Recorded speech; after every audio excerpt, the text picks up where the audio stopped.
Welcome to episode 76 of the Current Backloggers. Now we got one less listener for this podcast, too. The date is September 7th. I'm your host, KZP, along with my good friend and co-host. Guest co-host, is he permanent? Who knows? Derek! So, does Ryan not like the either? I just figured when it was high pitched, but it's ironic because what I just did was probably 10 times more annoying. Yeah. As I was doing, I realized that. Is he permanent? I don't know. That's funny. Thank you. Yeah, Cody says he doesn't know when he's going to have time. Yeah. I think he took another third shift. Yeah, he has different days off now, though, so he said he thinks he'll be able to. Okay, good. Yeah, so I've just been an idiot with that. What have you been up to? It's been a while. So much. For this podcast, it's been over a month, to be not exact, but to be pretty honest. much exact. Yeah, I guess. I'm just going to give you the highlights. I think if I gave you everything, it'd be stupid. Mainly working. Mm-hmm. My dog is not doing so well. No? My older one. So she's only 5, so I say older pretty loosely.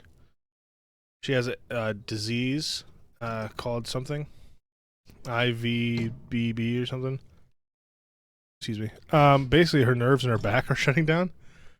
And so she woke up the other day and, like, her legs wouldn't work. Her back legs. It's like the scariest shit ever.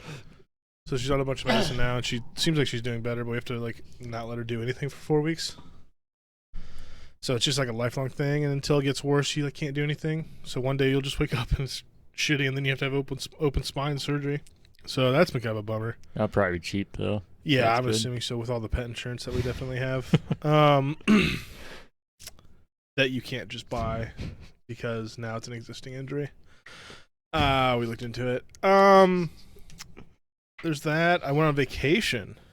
I never go on vacation. I had an okay time. Just okay? Yeah, I've been trying to explain.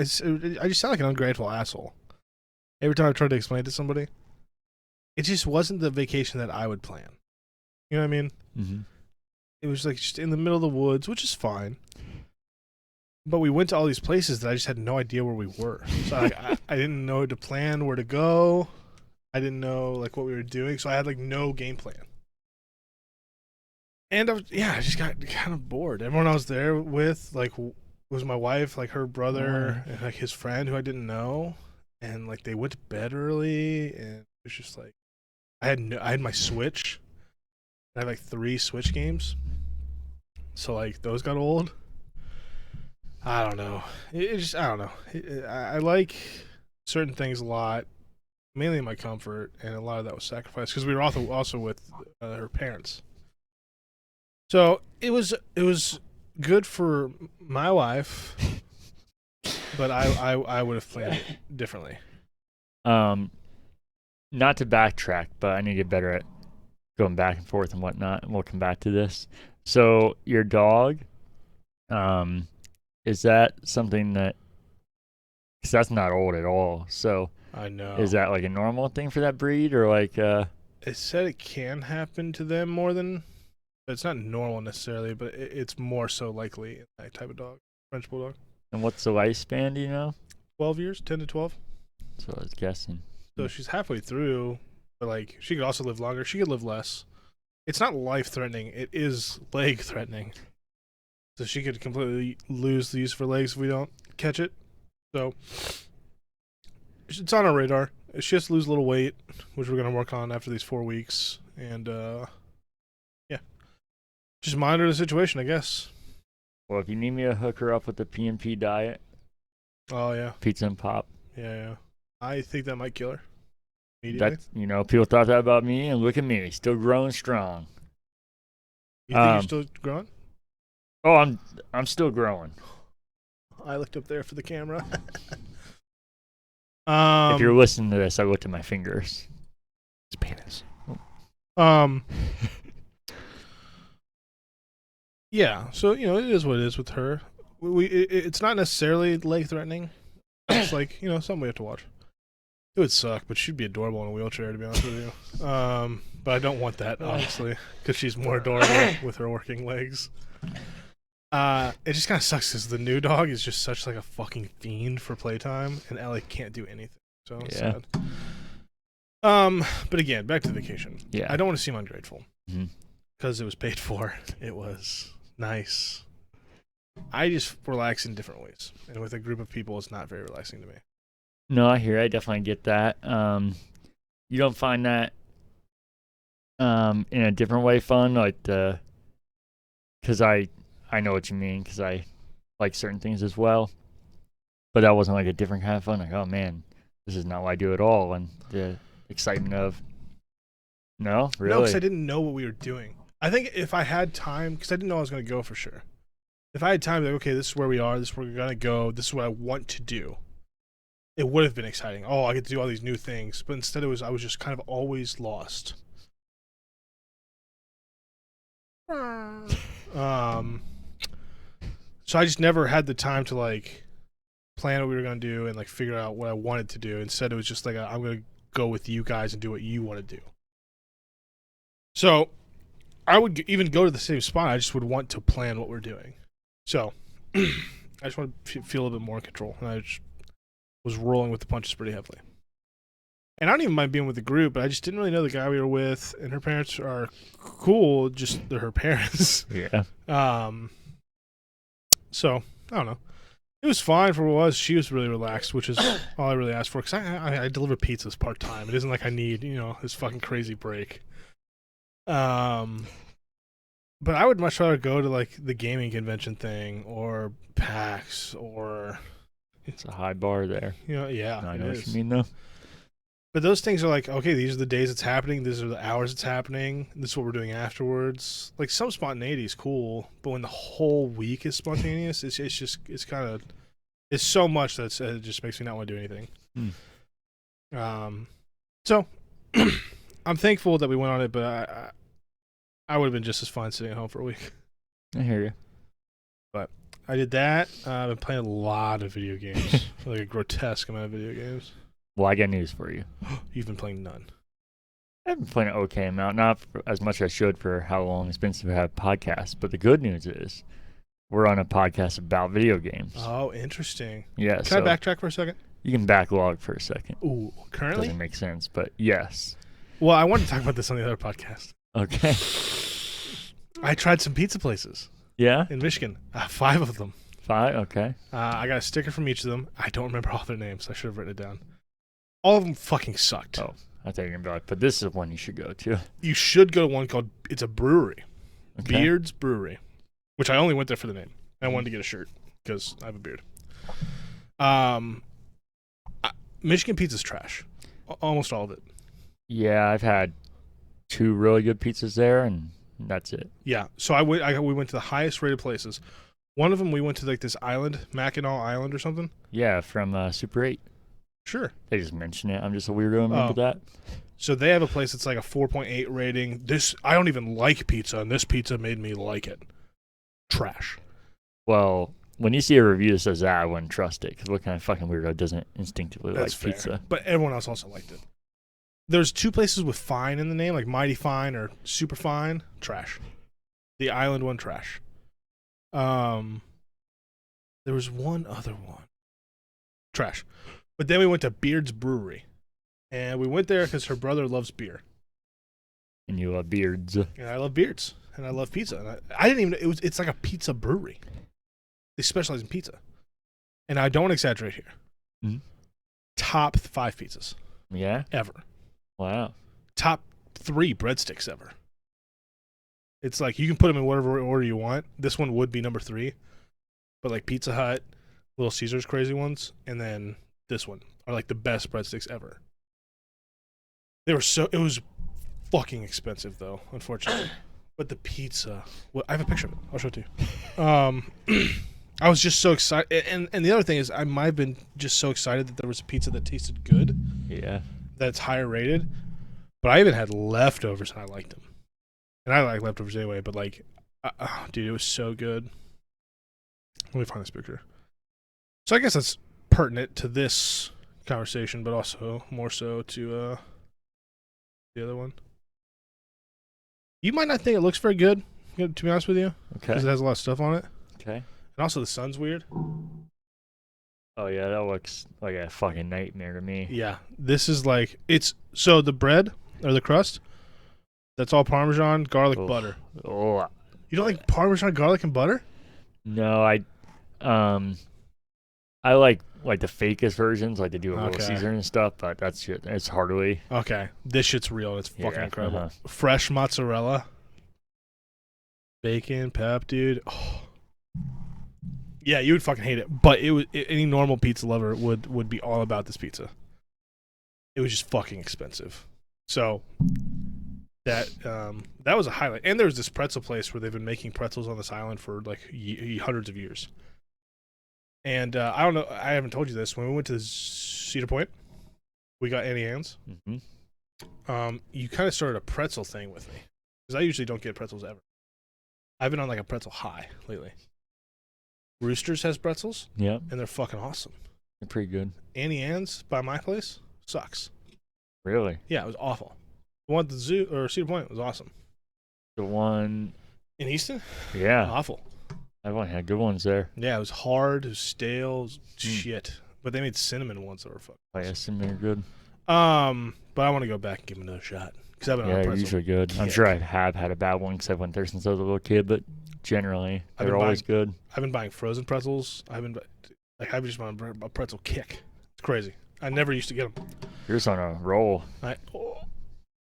There's a place called that where we're rolling. It's in also Walmart. very good. It is good. Yeah, had you wouldn't think so since like a Walmart exclusive, but it's very good. Also good. Like the one by us. Yep. There's usually the same guy that's worked there for as long as I can remember. He's super nice. I don't know if he was there when you were there, but Who was a guy, but so I've been on a pretzel kick. But they had we make our shit here for a very long time, and I got a couple of those, and they were fucking really good. They had you would hate it, but they had a Parmesan garlic one. You dip marinara. Oh my god. I got that one. Sam got a cinnamon one that I tried, and then I just got a normal one. Woo! They were so good.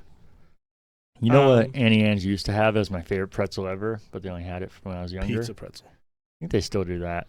Probably. But, I know where Roland does. No, they used to do a maple pretzel.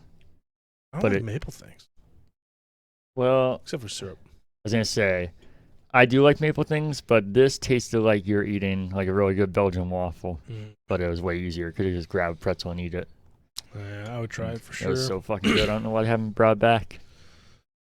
So, damn, that does sound good. Now I want a pretzel. We just fucking had pizza. So yeah, I've been doing that stuff, gaming, dog stuff, working like crazy. Not really, part time. Got my hours switched so I can watch football. There you I go. will not miss I will not miss a second of any game. Okay. Yeah, I mean, there's probably little stuff that's been going on, but to talk about a month's worth of stuff would be crazy. That's Yeah. the highlights. I hear you. I've been working quite a bit too. I've been getting back to the overtime now that my back's feeling normal. And also doing a little Uber Eats because I wasn't doing that because I figured that would be a bad position to be in with my back. Besides that, some fun things that have gone on recently are exciting things. I went to near Cleveland. It's called Cuyahoga Falls, a national park in Ohio, to see the Zach Brown band at amphitheater there. Z to the B, Z double B, ZB squared. I didn't have great tickets. They were just like the lawn seats, but I just kind of wanted to hear their music. I mean, if I could get closer for the same price, I would have, but for them, I just kind of wanted to hear the music, and they put on a fucking great show. 2 openers. I can't remember the girls' band name. They're okay. I've never heard of them. But then Teddy Swims, guy you love. Oh, the Swimster. Yeah. Is he good live? Yeah. I wasn't the biggest fan of his music when he showed me. I didn't dislike it. I was like, yeah, it's good. Yeah. But I think if you already liked his music, then I think you'd really like it because I thought he's good live. So Teddy Swims and the Zach Brown band. Weird. Yeah. Because for me, unless I already know the opener, I'm generally, unless they suck, I'm just like, oh yeah, that was good, but it's hard to get into it because I don't know anything, so I'm just kind of listening to the music. But I will say, he did put on a good show, and since then, I haven't been listening to him a ton or anything, but the song that got him big, the cover. Still the One. Mm-hmm. I've listened to that a handful of times. It's got in my head. It's good. So, like him more, even though I haven't listened to a whole lot. Pretty huge before, so you know. Oh, I got you. He was big on YouTube. I say he said live that this is a song that really made my career, but I trusted him. But it's a shitty source. Trust me. But it's Zach so weird. Brown, He used to have such a big following on YouTube before that song. It's weird. yeah, maybe just meant to like a wide audience. Yeah. Zach Brown Band, I've always wanted to see him live, and they put on a fantastic show. It was an interesting crowd. Country music crowds are like the weirdest thing I've seen in the world because there's like three types. There's the people who are like the down-home country people, and sure, maybe they're a little cringy, a little awkward, but they're super nice and just like there just for that. Then you have like the people that are just like so hickish, and you're just like, oh, this guy's pulling up in his tailgate and a ton of alcohol. And then you just have the people that are, I guess, kind of like a two-parter of that are also hickish, but like way too hick that they're causing issues. I heard the N-word said 7 times. Okay. All by white people. Yeah. I'm assuming it was a predominantly white crowd. Yeah, we were joking about how many black people we could find. We found a handful of people in a venue that had, I think, 25,000 people. So those percentages are not great. And one of them was in Teddy Swims' backup band. That makes sense. One of them was on stage. But yeah, they're just throwing out like it was casual, and I was like, man, this is I said just like polar opposite too. You can say like that. And obviously there are plenty of normal people. It's not like they're all like country or hick, but I'm saying generally like those are big audiences, and even though they're similar, it's crazy how different they are. Just like down home, and you could call them like super rare, but they're just like down to earth and normal, and just want to be there. And then you have the other end. I used to do security for some country concerts. Yeah. Up at Flanagan's. Oh. The Rhett White and Blue, Thomas Rhett. You heard of him? Uh-huh. Did one of his shows. I did. I've done a couple country concerts up there. A wild crowd, especially. I had to save someone's life. Have I ever told you the story? No. Should I tell it or should I save it? You tell unless you think it's like something for things we shouldn't admit or something. But if you think it's not like something I shouldn't admit. It's probably something that's good to admit. Well, Well, first of all, the crowd thing I totally get. There's like that crowd, and then there's like the random like hot women crowd for some reason. Why are they there? There was a whole lot of those. Why? I'm down, kind of, but like why? I don't know. Well, some were definitely it was like couples or like, but then there's a group of friends. But I don't know. I think country bikinis seem to just go together like hot dogs and buns. Fitting. Thanks. But yeah, you get it now. Yeah. Actually fitting, like into it. I don't know. I don't know if it's just like the down home thing, like the wholesome, and then they can get trash on top. I don't know what it is. Flanagan's was also like a beach volleyball court, so I guess that makes more sense. But man, bouncing those things were crazy. But yeah, this one chick got so fucking hammered that she was like passing out and throwing up all on herself and like was almost choking. And you took her home. I carried her out and laid her on her side so she didn't fucking choke on her own vomit. And she kept trying to get up and leave, so I didn't let that happen. And I had to take her phone, like hold her face up to it to get the. Was it fingerprint at that time? Oh, is that what was it to make a joke? I think it was fingerprint actually, because I had to have her make her open it. It was a while ago, and then I had to go through and find someone that's like boyfriend or the heart or something, or mom or something. I found this guy who had texted her recently, and I just called him. I was like, bro, you gotta come get this girl. She is fucking gonna die. Like, she just had so much alcohol. And she kept just like trying to get up and just and like her friends were coming over just as hammered. And like, oh, it was crazy. I'm convinced I saved her life because she kept saying things about leaving and walking out and going home with random people. And the puking on herself would probably cause a choking hazard. And then when she was sober, she said, that's a guy I've been trying to avoid for 7 years. And I finally got the courage to text him back. And you're like, well, I just sent you home with him. So yeah, good luck with the rape. Those concerts are crazy, though. I bet. They're kind of fun. I kind of wish I still did that. It's funny you said that about throwing up. Before a concert even started, I was walking by and some girls, oh, no, sweetie. And I looked around the corner, and there's a girl no older than 17, just like a cartoon, just gushing out. I was like, oh my fucking God, the concert hasn't even started yet, and you're definitely not of age or even close. This girl was passed out for like a long time. I thought she did die. Just laid her on her side. Hope for the best. All you can do. It's a crazy world we live in. Country music will do that to you. I will never go to a country concert. Never? Unless it's Luke Combs. I now have a dream. I love Luke Combs with all my heart. Right. I really do. I listen to his music probably more than anything else right now. I have a new goal of going to a Luke Combs concert and getting just blackout drunk. And I don't even really drink. Just really leaning into the country thing. But then you're not going to remember it anyways. Fuck it. There you go. I'll remember half of it. It takes me a lot to get drunk. Blackout drunk, I don't even know what it takes. Probably quite a bit. After that, we stayed overnight, and then we went hiking through... ass hurts. What's up? My ass hurts? Then we went hiking through the Cuyahoga Falls.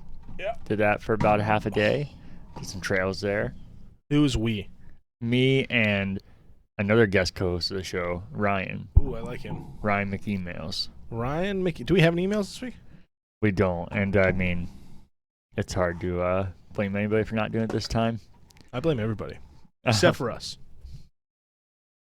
I also went to another concert in Cincinnati, the opposite end of the state, almost of the country, to see Jason Mraz, one of my favorite artists of all time. This is, I think, the 6th time I've seen him. That's what he's known for. Yep.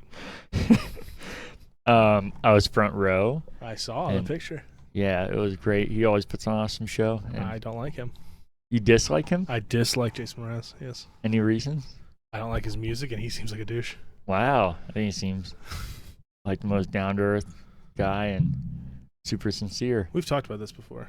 I thought you said you just weren't a biggest fan. I didn't know you actively disliked him. Yeah, like I'll turn off his music if it comes on. Wow. Yeah, it's talking about Luke Combs. I just been kind of putting him on repeat and just listen to songs over and over since that concert. Different strokes, Different strokes for folks. Yep. And then talked about this in the last episode of Pigskin or Pizza. I went to go to a Clippers game that got rained out. Yeah, it's sad. So went to casino that night to make up for it. I'm ready to go to the casino. Okay. Whenever. All right. I'm down. And then a couple days later, made up for it, went to a Clippers game that didn't get rained out. Nice. And I won that game as the first official game I went to this season. Nice. So it was a lot of fun. And then I got my first tattoo ever. Ooh. We haven't talked about that on here. It's been a couple weeks now, but we haven't done a show in over a month. I've seen it. Yeah. It's close to your penis. It is. So I probably shouldn't show it here. Probably not. But I can put a picture up. Of your penis? Damn, I was going to say, maybe I could find a random penis, but our video would probably get removed. Wouldn't even last a minute. Yeah. But you can put your tattoo here, probably. Maybe. And went to Kings Island. And I said, I don't know if you were on the episode or not, I went with a group of friends about a month ago, and it was the least busy I've ever seen Kings Island. It was me. Yep. This was even less busy. And it's because... Maybe Kings Island is the wave. Well, it was supposed to absolutely pour, like hurricane-style wetness. And that's what it said if you just looked at the forecast. But as we talked about, if you look at the radar, it was just going to pass over Cincinnati. And it didn't rain at all. It was perfect temperature. So I think everybody was fucking scared away from it, which was perfect for me. Yep. The longest I waited was 5 minutes. And most of the rides I just went on and ran off and went again. It was absolutely beautiful. Are we going to go to Halloween weekend? I got season tickets and I'm down. Okay. You're trying to do Kings Island? I'd like to do both. I'm down for both. I got season ticket to both. Okay. Kings Island would be easier, and I know we went to Cedar Point more recently, so I was thinking you would want Kings Island, but I'm fine with anything. No, I know Halloween weekend really well at Cedar Point. Well, I've only been once, so that's a lie. I've known it, so I would like the familiarity. Also, I need to hit that slingshot at Cedar Point. So, The dragster's closed now, though. I Good thing know. we did it. For fucking, I was telling Sam, I was like, that thing that just did that to someone I was on not a couple weeks ago. I'm glad we did it. So I'm ready to do both. Okay, we'll figure those dates out off the podcast then. Okay, we'll talk about it on the podcast. Off the podcast. We'll talk about it on the podcast. Okay. I went to 2 crew games. I went through those extensively on Pigskin Over Pizza last episode if you want to watch that. Where you'll find on this channel. Bingo. I went to quite a few movies, which we'll talk about here later. I went to 1. Yeah. 2. 2. We'll get into that later, though. Was that and on then, the podcast? And then I went to Pittsburgh Saturday and Sunday with rest in peace of the show, former host Cody G. Sad to see. And then, as we just mentioned, guest co-host Ryan McEmails. We went to Butler, Pennsylvania, to see Last Stand Media Live. Something me and Cody reference on here all the time, Colin Moriarty. He did a live show with the entire Last Stand crew, so also everybody from Defying Duke, which is a podcast you like. And it was fucking amazing. It was one of the best weekends I've had in a while. Butler was like a cool. I've never been there. It's it's like an hour away from Pittsburgh, but it's a really small town. It kind of seemed like something you'd see in a Stephen King movie. It was just a really cool, like small little town that seemed welcoming, but also seemed like something was up. But that's so weird. In Mackinac, it's like known for like being like a movie setting type of atmosphere, and I was like, this seems like a horror movie. Like it's right. It's like it reminded me. Did you see Quiet Place 2? Oh yeah. You know you know where they get on the boat and they get on the Lost island thing? Just like that. There's water surrounding it. It was just all these nice ass buildings and everything seemed a little cookie cutter.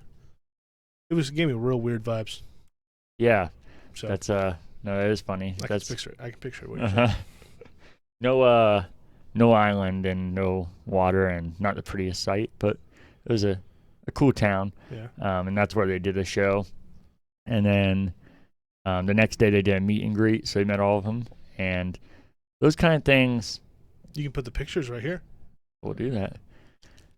Those kind of things always get me excited, but at the same time, for one, you have all the other fans there, so you don't know the cringiness that might come from that. Mm-hmm. For like people that don't know how to shut up or give too much info and just keep going. Mm-hmm. And then also, they're not celebrities, but anytime you're known like that, that can change people's attitude, even though it shouldn't. Mm-hmm. And they're the biggest gaming Patreon on all of Patreon, so they're pretty well known, even though they're not like to everyday people, you know what I'm saying? Yeah. But they kind of been more down to earth and normal, and like actually would talk to you, not like, yeah, man, and just sign something and like walk away as like a real conversation, and actually felt inviting, which is rare for those kind of things. So I couldn't ask for anything better on that end. And then that day we went to Pittsburgh to explore and did some stuff there. We did the incline that takes you to the top of Mount Washington with the overlook of the city. Went to Point State Park with the 80-foot tall water fountain. Went to a pizza place called Benny Fierro's. I've heard of this. It's good. It's massive slices. And I guess it's a Virginia company because Cody knew about it. He's like, dude, this tastes just like the one for Virginia. And I guess it's a chain, but it's only like 5 states. And they're all called Benny's, and then they changed the name, like the last name, so it's in the same place, but it's all run by the same people. But it's a $5 slice, but they're massive. They're like bigger than an individual pizza, but in the form of a slice. Yeah. So yeah, it sounds crazy, but you could fill yourself up from that. And it was delicious. And then we started exploring Pittsburgh more after that. Saw the Mr. Rogers statue. I fucking love him. And it was fantastic to see. And it was really cool because the statue like overlooks the city. And when you're standing underneath it, there's like an oval thing that stands over it. And when you're standing in that, they have these speakers that aim through the oval. It was really cool. The sound quality is good. I've seen things kind of like that, but it's usually like a shitty speaker and it's like crackling and real shitty quality. Yeah. This thing kind of seemed futuristic. You walk under and then you hear like his quotes and like inspirational things. Oh, this is so cool. And then we did some more exploring. Cody probably wouldn't care if I said this. He went and tried to find Mac Miller's grave site because he's a huge fan. That's where he was born. And Blue then Slide Park. what's up? Blue Slide Park. It's a Mac Miller. Oh. It's an actual park that he lives. See, Cody would probably know that. For me, I was like, Definitely. yeah. And then we started on our way home, but I was like, you guys, I'm really feeling that Benny's again. And I was like, but a slice is $5. We spent $15 last time. We could get a 28-inch pizza and split that. And yeah, it was $33, which is crazy for a pizza, but when it's 28 inches and you get 3 pieces for $15, so it's kind of silly not to do it. So we did it, but then we drove it home. So those two were in the front seat and I was in the back. And it was so massive that it was like hovering on the shotgun seat and the driver's seat. And then I was like opening it up and had to tilt my head back. And it was a mess, but it was beautiful. And it was just felt so crazy having a 28-inch pizza next to me. It was like love. It's like a dream. It really was. I was like, this is so nuts, but I love it. I think that's all the big things I've been up to, though. Right on. Is there anything that you want to talk about from the weeks before? No idea. I'll be honest with you. Maybe. No, same. Yeah, I'm sure there is for me, but hopefully after we do this, get back on a more regular schedule, that'll be something that'll come up. Same with this, question, feedback. Sure. You do? Let's hear it. How are you so cute?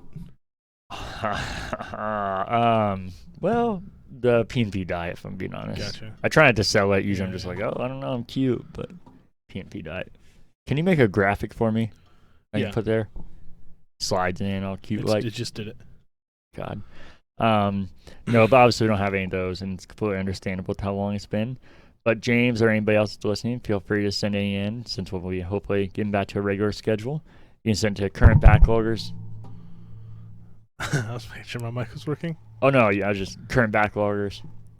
At gmail.com. Bingo. Sorry. Oh, it's okay. Should we get into news here? Yeah. All Let's right. do it. There's been so much. There has, and we're gonna try and cover it, but yeah, we're not gonna be able to cover it all. No shot. I don't even know where to start. To be honest with you. Should we start with all the Halo madness? Sure. Since that's probably most important to us. I got in here. You scroll through here. Okay. All right. So what do you want to start with? Halo got an announcement, a date It did. revealed. Yes. Tomorrow.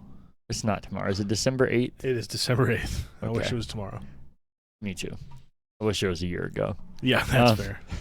December 8th is coming without two big, well, I'm assuming one of them is big to some people, but not big to me.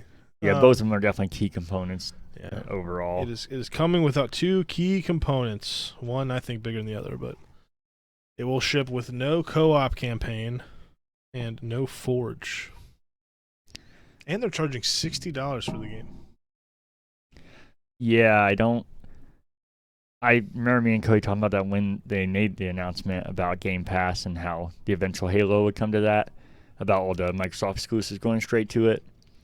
And I was like, who's going to buy Halo besides? I know people will, but as an overall audience, who's going to be buying Halo? You're going to have the people like us that want to have a collectors or want to have physical. You're going to have the obscure people that don't know about Game Pass or just want to go pick a game up. And the weird physical media people. Yeah. Cody. I'll be one of them with Halo, definitely.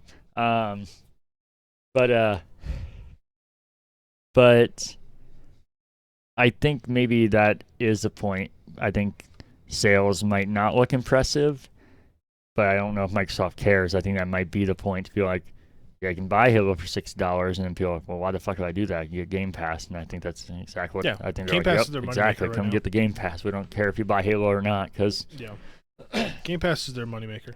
Actually, I don't even think they make money on it, but no, yeah, I would assume they're losing a lot of money right now. But I mean, it's like Netflix; they just started making a profit, which I don't think most people believe that because Netflix is like such a well-known thing. But that's how these things work. You get people in on it, and I think that's why they want people to do it over buying Halo. That might sound crazy because Halo is $60 Game Pass you get for a month, But it's the majority of people get locked into these things and don't cancel it because they can't live without it then, or a lot of people just forget.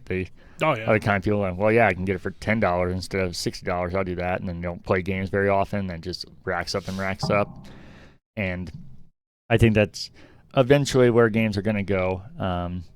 Is services. We'll see consoles keep selling better and better every time we think that. So who knows? But I think long term that has to be where it goes. No matter, I think it's a win, not an if. I think it's where Xbox goes no matter what. Maybe Sony and those other ones don't. But I feel like Xbox is just gonna be like on TVs and their Game Pass app. You know what I mean? On your phones, come pre-installed. You know what I mean? Yeah. Xbox is doing it, man.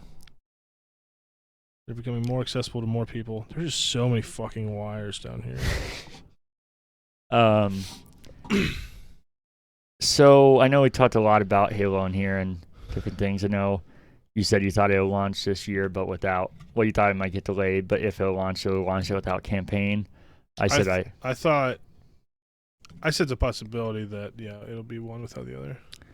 Yeah, I think Cody Mraz did the same as well. I thought they would launch together because I just don't think you can ship without campaign after the delays you made. And I think that's why I know everybody says a delay is never a bad thing because it makes the game better, which maybe for the physical game it does, or like the game, not even if it's not physical, like the game itself, the product, maybe it does make it better.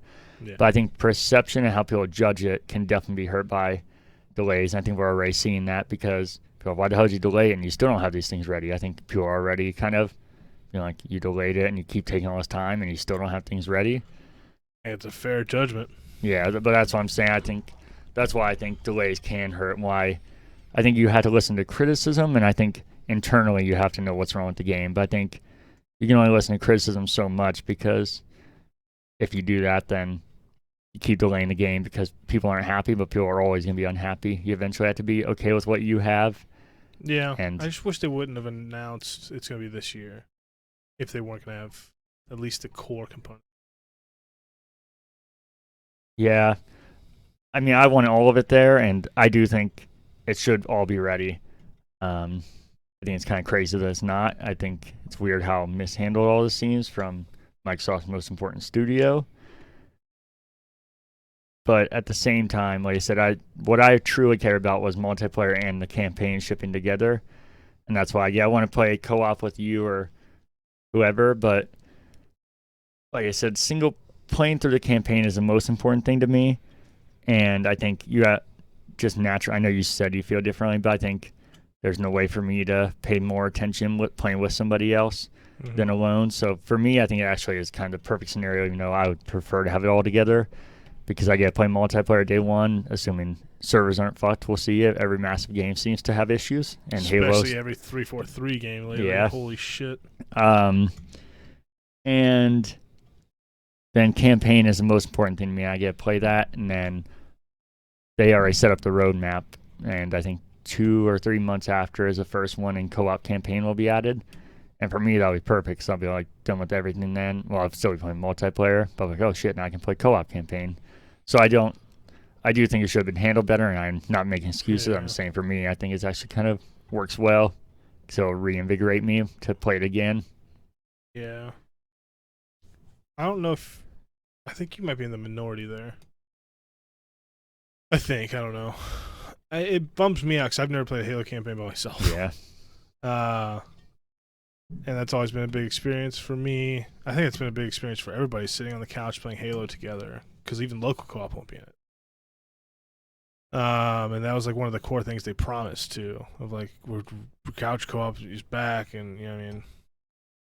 So I don't know. I just wish it was just fucking ready. Like, don't show us gameplay, get us excited, delay it a year, and still not have the thing. And even the roadmap can change. Like, what's to say it doesn't get delayed again? You know what I mean?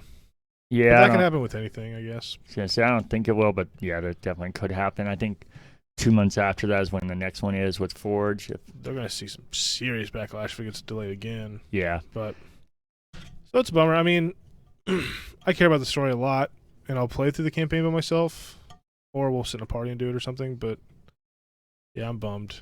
I don't give a shit about Forge, so maybe it's all about what the person likes, if they're bummed or not. I'm sure a lot of people just like multiplayer now, and people are like, I don't give a shit as long as I get the multiplayer day one. I don't personally care about Forge itself. I got into it with Halo 3, but then it got too complex for me, which is a good thing because more complexity means more people taking advantage of it, and actually the tools are there. But for me, it got to be too much. But I will miss it in the way of seeing what other people can make and how much creation comes from that. Yeah. But assuming that's the only way we're going to get a Battle Royale, so I'm sad it won't be in a day one. Yeah. But again, I guess they'll be there eventually. They did. Do you want to announce or talk about announce? Are you here to announce today? Yeah, thank God they're delaying the game because they have consoles and Xboxes, controllers, mouse pads, mouses, keyboards, merch. Thank God they delayed the game, though, to make sure they get the... And this is why I think they can't delay it again. Because this is the 20th anniversary, and we have to make sure everything comes out this year so they can make sure they get all their profit in. Which is fine. You're a business. I get that. That is something I guess we didn't really touch on. We debated a long time for what the release date would be, and I said I thought it'd be November 15th because the 20th anniversary, and you said you thought it'd be too close to Call of Duty, and what's Call of Duty end up being? November 5th. Yeah, I think 15th wouldn't have been bad because it's a couple weeks after. I think anybody's going to buy Halo. I don't think a couple weeks is going to make a difference. So if I was them, I would have done it. I can't imagine giving that much more time is going to really help them finish anything. I did think it would be in December. That's what I said, right? Because I said Battlefield comes out in October, and then Call of Duty and Forza comes out in November, and so December made the most sense. I think so, because I know I said I'd be shocked if they would because they'd be missing Black Friday, which is the biggest selling time for video games or products in general, especially video games. They'll probably have a sale on Game Pass on Black Friday. Yeah. They'll make all their money there. Yeah. And for me, I don't think December 8th is too late to buy gifts, but majority of people have Christmas done by then. So, I haven't even thought about buying Christmas. Yeah, so I think they're going to miss that, but... Probably. There's a Green Monday. I think it's the Monday after Christmas. Is that what they call it? It's some color Monday, so they'll make something there. I don't know. I don't think December's a bad spot. I'm interested to see how it sells. I really want to see those numbers. Yeah. I think this shit's gonna sell like hotcakes, as we know. Yeah, they specifically the Elite controller and the console, because I know they're all official Xbox, but those are like made by Xbox, not partnered with anybody, and those are both coming out November 15th for the anniversary, so they did kind of take advantage of that, but to a different extent. We each tried to get... You got the controller. I thought I did. Should I get to that in pickups? Ooh, yeah. Should I yeah, okay. Yeah, I will say that we each tried to get all these things. I didn't try to get the controller. I did try to get the console, as did you. Yeah, the console is the thing I wanted the most, and I still want that. Like, if I got both of them, I might have canceled my controller, but I was like, you know what? The controller, I would want that if I couldn't get the console. And the Elite controller is the best controller I've ever used. It's just the durability is not what I was worried about, what happened, because it fell apart. Better, right? I've heard mixed results. I've heard similar things about it falling apart, and I've heard it holds up. But I figured having something so cool and collectible like that on top of my favorite controller of all time, I was willing to do it. But they fucked me over. And then the console. This console's so sweet. We'll have a picture right here. Yep. We'll have to take notes of these things we're putting. Yeah, it's awesome, and I don't know. A lot of people are complaining because they said they shouldn't have announced it because of the chip shortage. They can barely make consoles. I don't agree with that because I don't think this is taken away from the inventory of Xboxes. They were going to make consoles no matter what, so I think that all this did was went into Halo consoles instead of a regular Xbox. So, I mean, the argument I've heard that I think is a fair one is it creates more demand overall, which I think that's a fair one. But, I mean, we all want a Halo console, so you kind of, I mean, if you want that, it's bound to happen. It's going to create more demand. Yeah. I wish there was some way around. They're just promoting it so much. That's what pisses me off. Yeah. If you're going to promote it this long, they're still promoting it as if anyone could get it after 10 seconds. That's what pisses me off. Yeah. Just tell us it's going to be a limited run. You have fucking 12 seconds to get it. If you don't get it, you don't get it. Don't promote it 2 weeks later. That's what pisses me off. Like, they think there is going to be supply for the demand, and there's just fucking not. Yeah, that's what sucks about the chip shortage is that, I mean, these consoles, all the Halo special edition consoles are more rare than a regular console, obviously, but they were never hard to get. If you wanted one, you would get one. So sure. I don't think it's a rarity thing or that it's a limited. I think it's literally a chip shortage, which fucking sucks because, I think if it was a normal time, we could all get one if we wanted it. I hope we all get one because me, you, and Cody want one, right? Yeah, well, he says he's getting a laptop now, so he thinks he's out. But that's crazy. Even if I just fucking buy a laptop, I swear to God, if those things go on sale, I'm buying it right now. He would probably end up doing the same anyways. He would buy two. That dude, there's no fucking way. But no, I'm definitely gonna. I still don't even. I'm rocking with my launch Xbox One right now. Yeah, so I don't know how things still kick them. The series, I've had the One X. I've gone through 2 of them. But this was my plan. That's why I've waited so long because I knew they would do a Halo console. So felt like it was destiny for me, which is funny. Halo Destiny. Hopefully we get one. Yeah, I'm only, like I told you, I'm kind of holding out hope that maybe stores will do it and that will get around bots because, I mean, there'll be scalpers that are willing to stand out, but majority of bots just want to go online, click something, and be done with it. They don't care. They don't want to waste their day sitting outside. I'm really pulling for Best Buy that we can just go out there the day before and just get it the next day. I would love that. Especially, it's even more perfect for me because my worry was that if it came out with Halo, which like I said, I assumed it would, like the day of, then it would kind of be anticlimactic because I would need to transfer everything over and get everything set up from my old console. But now it's even more perfect because November 15th, and you don't actually get the game until December 8th. So I have time to get everything ready and have my Halo console. Yeah. So the stars are aligned besides the console being there. Yeah, I had money in pocket, card in hand, website's up. Just couldn't get one. Yeah, I've been saving, I think I have $600 worth of GameStop gift cards now for 2 years because I knew they would do a Halo console. Wow. And that's how committed I was to this, that I was like, well, it's not GameStop. I'm going to spend my money. And I was literally willing to spend money even though I had $600 saved up to get that. And I still couldn't do it. So, yeah, that's the only thing I'm holding out hope for. We'll see if it happens. And I'll get to what happened to the controller later, sadly. That's sad. Yeah. And it's sad that you're admitting that it's sad, so there's no happy. Oh, no. That sucks. You want me to just run through my notes here? Yeah, was there anything else you want to talk about with Halo? No, I just wish we would get that. No, I'm excited for Halo. I'm really excited. I think this year's going to be awesome. I'm not as excited about Battlefield anymore because I saw actual gameplay, and honestly, I think it looks like fucking ass. But I'm really excited for Vanguard, and I'm really excited for Halo. So at the end of this year is going to be fun for some gaming. Not just those 2 games, though. Yeah. We have some other stuff to talk about. We'll find out some new stuff Thursday the 5th at 4 p.m. I will be at work. Wait. Thursday the 9th, right? The 9th, yeah. Sorry. Okay. No, you're 4 good. p.m. It literally says it right here on the white shit right there. September 9th at 1 p.m. Pacific, 4 p.m. our time. The PS5 Showcase is what it's called. They don't have a cooler name. No, everybody keeps sharing the future of PS5. I don't think Sony said that, so I feel like people are setting themselves up for some crazy things. For a look into the future of PS5. Oh, man, that's for grabbing from it. The showcase will weigh in at 40 minutes and include updates on the PlayStation Studios and some of the industry's most imaginative developers for games releasing this holiday and beyond. Beyond. And stick around after the presentation to get more updates from some of the studio teams featured in the showcase. PlayStation's next generation of VR will not make an appearance this time. Whatever. That's a good question. Yeah, I'm excited for this. Sony, for so long now, has kind of shit out these state of plays. I think they get too much hate. I think some of them have been well done. But they haven't. We went to in the theater was awesome. Oh, that was E3. Well, yeah, I guess they turned their press conference into when they announced the first Spider-Man? Yeah, that was a state of play. No, that was official E3.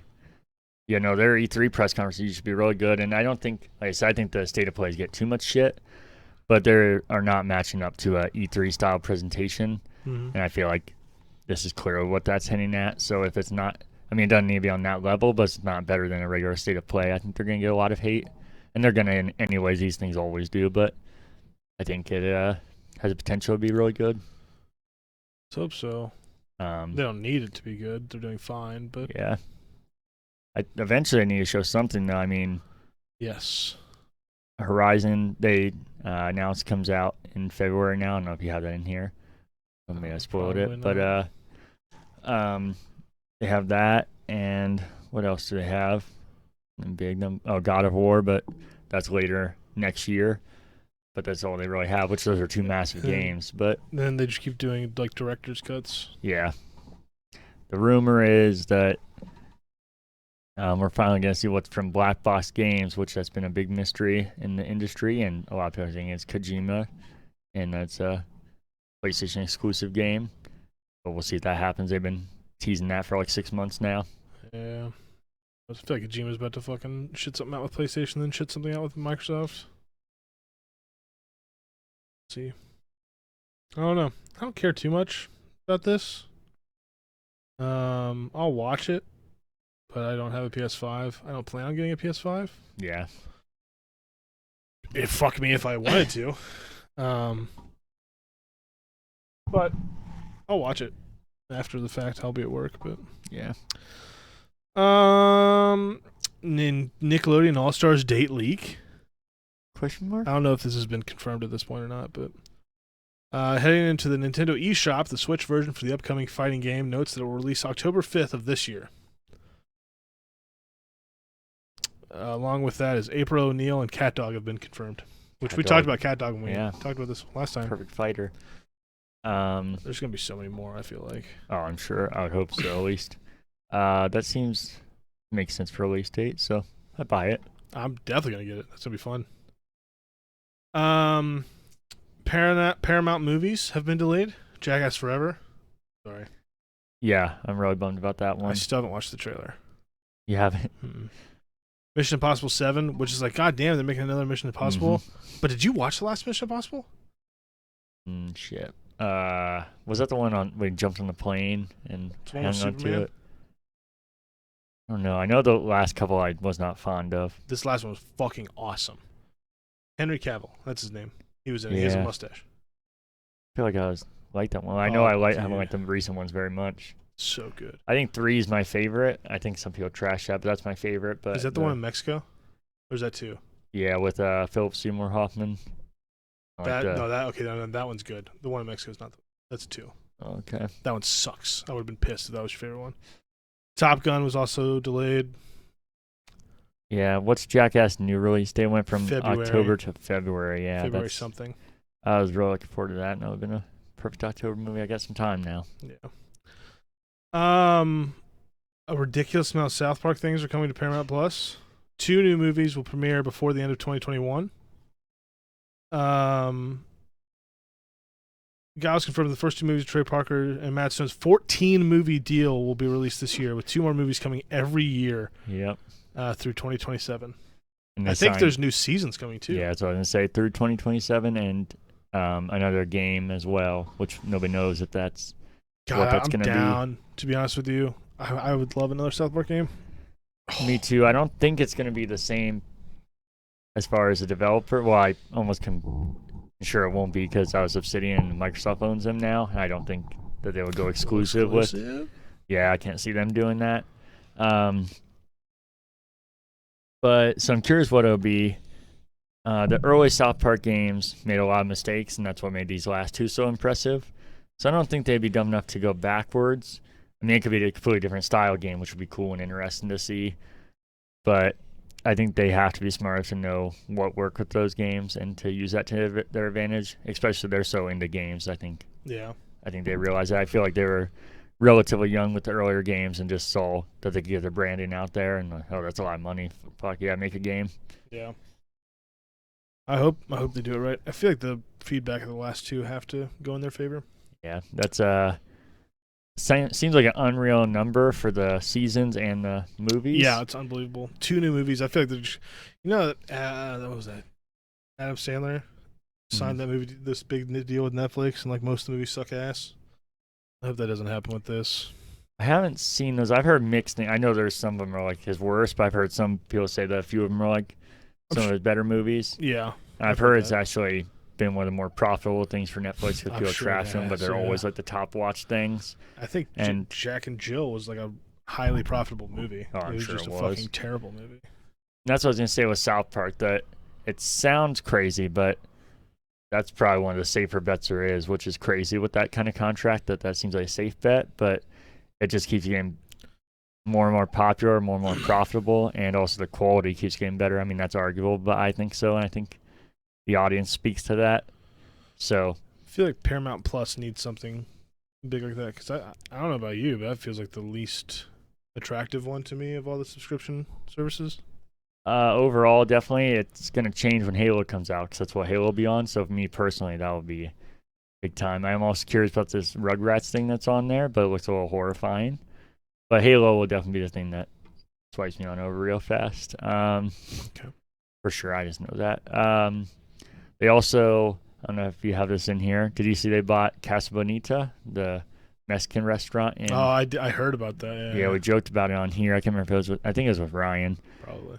But they actually ended up buying it, which I think is really cool because it was going to go out of business. And that's awesome. yeah, they're big fans of it. And I'm guessing it'd be cool if they turn into like a South Park theme kind of thing. But I'm guessing if they're fans of it, they're literally just funding it to keep it. Yeah, which also would make sense. I kind of hope that's though. Yeah, I bet that. Because then it's not like this profitable. Like they're not just doing it to make more money. Yeah, and it sucks because I'm planning on going to Colorado, so that'd be a cool thing to see, which I might still do it, but I can't stand Mexican food, so it's like an exciting thing, sad, but also, Mexican food is so fucking good. Yeah, so for me, I'm just like, it'd be cool to see, but I don't think I could even walk in there, probably throw up. It's so sad. We've talked about this. Dead Space, the remake, finally has been shown off a little bit. Mm-hmm. It's not a reboot, it looks like. It looks like a direct fucking remake. Yeah, which makes me less excited, but it does look impressive. It does look impressive. I think it's, I don't know, I think this kind of gets hate sometimes, but I think this is exactly what, if you're not doing a reboot reimagining, I think this is what exact remake should be.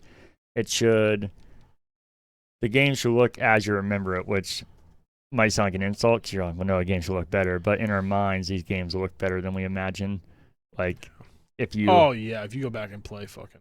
Yeah, but in your mind's eye of playing it, at that time, it was, like, maybe not groundbreaking, but very impressive. Oh, no, yeah. I think groundbreaking is a pretty fair word. Oh, it's never going to get better than this. Yeah, so I think bringing it to present day as far as mechanics and graphics and keeping that same presence and atmosphere, I think is exactly what an exact remake should do. So yeah, I think it looks good. Yeah, I kind of hope it comes to Game Pass or something though. I'm kind of in the boat that I don't want to buy it. Really? Yeah, I might buy. I don't know if I want to buy if it's $60 though. Yeah, well, it's should get some kind of discount with EA Play at least. That's true. Game Pass, and they don't bring it. I'll look into it. I definitely want to play it. That's the fucked up thing. Yeah. I think it looks good. Maybe I need to see a little bit more before I'm actually convinced to buy it. But Splitgate Season 0 had just started a couple weeks ago. It was shown during Gamescom, which a lot of the shit that we're talking about is from there. We're not just like skipping Gamescom. They've added a new map, a 100-level battle pass full of items and currency to earn, new cosmetics. Have you seen the level 1 gun? No. Splitgate? I'll pull it up. It's a... I'm not going to tell you. I'll just show it to you, and then I'll explain it to what it is to the people. I've seen people posting a lot about Splitgate. I mean, I did see it and just didn't really realize it. I haven't played Splitgate for a bit. I need to get back to it. It is a fucking cardboard gun. It changes your assault rifle into... It looks like somebody just drew it on cardboard and made it out of cardboard. It is so fucking awesome looking.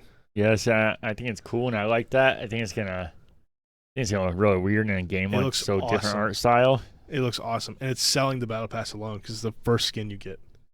They said a ton of people who don't even want the battle pass, but bought it just for that skin. So it's genius marketing. A new mode called Contamination, which I'm pretty sure is zombies from Halo. I'd be okay with that. Infection. Yeah. I think it could do a really cool thing at the portals, and I don't know the mechanics they have over the portals, but it'd be cool if they could mess with those. Like the portals could do different things, or you could have like more than two, or like they could send you to different places or something. Mess with it in some way. I heard you first. I think shorting out.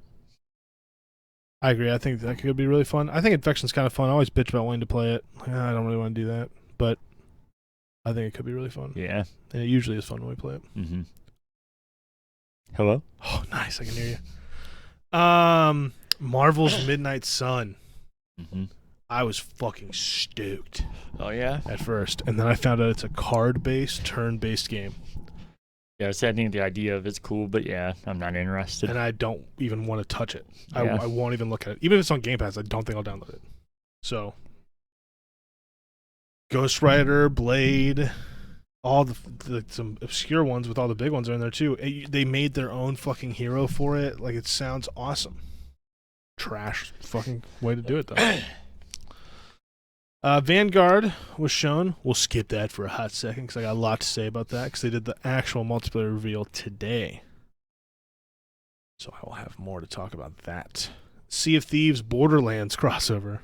I remember I don't know if it was last podcast we were on together, but we were trying to guess what the next big Sea of Thieves crossover would be, and we kept thinking water themed. We never thought, Take it to the lands. Take it to the lands. What do you feel about this? It's just a ship on this one, right? Or is there more? The event's centerpiece is a special mayhem ship. That's the centerpiece, but I think it's a special event featuring all of the things Borderlands, is what it says. I think that's a very odd choice. I would never thought of that. But I think if it's done right, it could fit really well, actually. I think the humor in Borderlands and the art style would translate well to Sea of Thieves, actually. I would have never thought it, but now that they did it, I think if they do it right, it could. That's a big if. Yeah, I have no interest in even being like... I like Borderlands. I like Sea of Thieves. That doesn't make me want to jump on Sea of Thieves. So... What about Island full of claptraps and there's all yapping at once? That sounds like it could be funny. Maybe. We're kind of mixing movies and shit here, but that's really all we can do. Yeah. Spider-Man No Way Home trailer dropped, and it broke the 24-hour trailer record. I don't think they wanted to drop it. No, it got leaked. Yeah. And they had to. Which did you watch it? I did. I wish it didn't have to come out. I thought that was would have been refreshing to not have seen anything, but I knew people were going to talk about it, so I was like, might as well see myself instead of everybody else ruin it. I haven't watched it. You haven't? So you want me to not say anything? Or correct. Okay. I'm going to try to go into it blind. Well, I won't confirm anything, but you know the rumors. Yeah, the multiverse. So, I don't get why people are so excited about that. For me, I am, because I love all three of the Spider-Mans to different degrees, but I feel like majority of people hate... Nostalgia is bringing it back. Oh, I'd love to see Tobey Maguire. Didn't you all shit on Tobey Maguire? Yeah, and then there's this... That opinion has changed over time so much. Everybody loved him, and like, this revolutionized comic book movies, which it did, and then it became cool to hate on those ones, and everybody's like, Andrew Garfield, he was actually a really good Spider-Man. And then I've always said that. I don't get why he got... he was a little old, but I don't know why... And people hated Jamie Foxx's Electro, but he's coming back too, I heard. I will be honest, I didn't like his, but I thought he did fine. Yeah, I didn't like that at all. I'm not somebody that hates the Amazing Spider-Mans, and then I like Tom Holland, but he's actually my least favorite. And he is my most favorite. Yeah, I don't know. People's opinions just come and go, I guess, because there is some revisionist history because Tobey Maguire, like I said, people thought revolutionized comic book movies, which it did, and then people switched to Andrew Garfield and then started hating Tobey Maguire, and now that we got everybody's favorite Spider-Man, everybody's like, well, Andrew Garfield's terrible, but Tobey Maguire's used to be good. I think everybody liked Tobey Maguire until Spider-Man 3, which isn't his fault. That's Sam Raimi's fault. See, I'm with you there, and actually I think the first half of Spider-Man 3 is some of the best Spider-Man. I'll stand by that. I think the second half is easily the worst of all of that, even not being the biggest fans of the current Spider-Mans. But I don't know. I think overall the revisionist history, I don't think it is because of 3, because everybody will shit on the first one and talk about... Really? I mean, they don't now, but like they did with the Amazing Spider-Man, it seemed to do a 180 on it. And I just don't get... I would get the nostalgia, but when majority of people hate it on different ones, I'm like, so what, you want a combination of all the things you hated at different times? That sounds fucking miserable. I liked all these, so I can't wait if that's what happens. Like I said, I'm not spoiling it, because... I think people just want epic things to happen ever since the Avengers and all that shit. Like all these people combining on screen. Now I just think they have a boner for people being on screen. And I think after Into the Spider-Verse, which is my personal favorite Spider-Man movie. Me too. People want more of that to actually happen. And to be honest, I just went Into the Spider-Verse too. I think that's happening too. It is. Yeah. Dude, that movie was fucking I didn't think I would like it. I left really? the theater like emotional. I loved it. I bought it that fucking as soon as I could. You think if it is true they're doing all this, you think they'll be extra awesome and find a way to get that Spider-Man in there too? I hope so. I don't know how they would I do feel it. like everybody's just talking about the 3, but I mean, if you're going through cross dimensions, you could order this turn into an animated point. And Yeah, you could. That would be fucking sweet, wouldn't it? Yeah. God, that'd be awesome. I do know. I saw a picture of a octopus guy. Yeah, Doc Ock. Yeah. Being the original one from. That was Yeah. cool. Yeah. See, and I thought that was cool when everybody was like, "Oh shit!" And I'm like, "Wait, didn't everybody think this guy was fucking silly?" Is Like I Willem said- Dafoe coming back? Don't tell me. Yeah. Don't Like I said, I'm trying. Even the stuff I'm saying is going off conversations that happened Yeah. before that trailer, so that way I'm not spoiling anything. Dude, it'd be kind of fucking epic to get like Willem Dafoe. Who played the other Green Goblin? Franco? Yeah. I'm down. Fuck it. Make it 6 hours long. Give me every person that's ever been in Spider-Man. I'm down. So yeah, I'm gonna try to go into it blind. That's a good call. If you can't, I just knew people were going to talk doubt about I me. will. So Yeah, I've already seen one picture of Doc Ock, Yeah. so it's like I'm sure it'll be ruined as soon as it happens. The internet's so quick to ruin shit. I know. I couldn't even finish Captain America and the Winter Soldier, or Winter Soldier and whatever the fuck it's called. yeah. The Riders Republic open beta was announced. Well, Riders Republic was announced at Gamescom. It is a action sports game, kind of like Steep, but with more sports. They announced that 2 years ago. Did they? I yeah. didn't fucking see about it. They've been showing it ever since, so I don't blame you. Well, the beta came out. Okay. I played it. Did you? I did. Is it I fun? liked it a lot. Really? I spent a lot of time in it. As much time as I could, actually. I finished it. I thought it looked like it could be fun. My only thing, I didn't know if the audience would stick around, like if they would catch somebody or catch enough. I think that's the biggest issue. I don't think it will. It's sad. I think because I feel like Steep was a cool idea too. I just don't think it has the audiences there. Yeah. I liked it a lot. All of the sports felt really cool to control. And there's like a jetpack wingsuit thing that you fly through like Yeah, I've never seen canyons that. and like these crazy like holes and rock formations, and it was awesome. I did biking the most. Snowboarding kind of felt weird, but biking was really fun. The jetpacks were really fun. There's like snowmobiles. I liked it a lot. There's not much more to talk about, but I guess I can talk about more in the things we've been playing. Mm-hmm. But I played the shit out of it. Way more than I thought I would. Lego Star Wars: The Skywalker Saga was, I guess, not announced, but the date was announced. Yeah. Well, they kind of did the Horizon thing where they announced it like it was good news, but it's actually a delayed date. So Okay. yeah, so it's already supposed to be coming out. Sam already has it pre-ordered. Really? It's like before this, so I'm assuming it was already announced at some point in time. Yeah. Yeah, it's been announced for quite some time. Okay. She loves Lego games. Oh, I think they're fun. They get too repetitive to me, but I think they're really well done if I play them every now and then. Yeah, that's the way I am. Yeah. I can't. She was like, "Why don't you ever play these with me?" I can only play it every once in a while. I can't smash things, collect Legos, then move on too many times. Definitely smash things pretty often. You. Ooh. So that looks like something I'll play mainly out of marriage. Amazon's New World is getting another beta, open beta, and they say they fixed the graphics card frying issue. September 9th is when that starts. Holy shit, that's Thursday. And that's They're trying to open for compete with everybody. PlayStation. Look at them. Fuck yeah, I'm definitely downloading that. I just put this in here because it was a pretty big game when the beta was out. So and now it's open for everybody. So I will be checking it out for sure. Do you have any interest? I remember seeing it, but I felt like it wasn't. Isn't it like a? That looks like a WoW, That's what I was gonna say. but MMO. like a dumbed down version of WoW. Like I think you could just pick it up and play it. I feel like it probably means mouse and keyboard only on top of that. I I don't can't know. imagine that. Yeah, I don't know. Probably. Though. So if it's that, I'm definitely out. And if it's controller, I'd maybe Peek give it, it a maybe? chance. Yeah. I think it's mouse and keyboard only. Yeah, I'd assume. Valheim has its first content update since launch. This game still has a pretty high player base, apparently.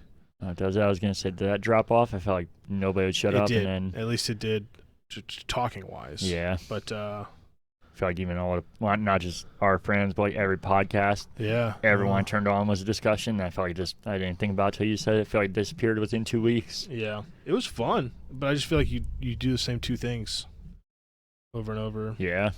Cody loves it. I know that. I love it a lot. But this will be fun. September 16th, it's focused on improving Valheim's core base building and survival mechanics. Reworked food and cooking system. Spice racks, butcher tables, pots, pans, new recipes, new foods to prepare, new improved health and stamina system, and more interesting choices. So I'm assuming there's also a home update. Like the world you're in will be updated.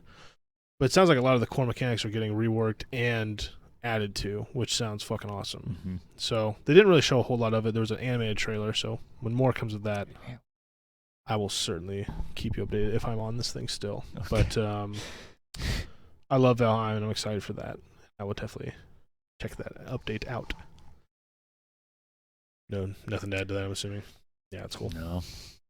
I'd be bullshitting if I said anything. That's fair. Skate 4 has been confirmed to be coming to PC. Doesn't matter to you. Gets my dick hard. Skate 4 is something we've talked about every time I've been on here. I think I've talked about Skate to some degree. I didn't even think of the possibility that it wouldn't come to PC for some reason. Maybe that isn't me being naive, but it's confirmed that it's coming to PC. Fuck yeah. Probably where I'll buy it. Definitely where I'll buy it. Unless they have like a really good multiplayer system and it's not crossplay. But I don't buy that game for multiplayer.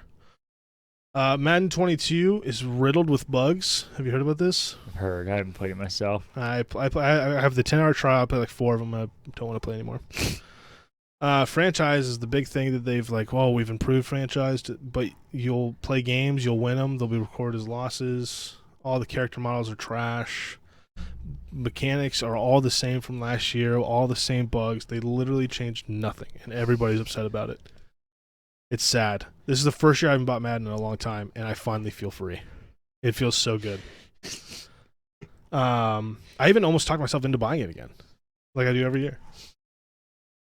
But I was like, I'm just going to play the trial. I played it. I hated it.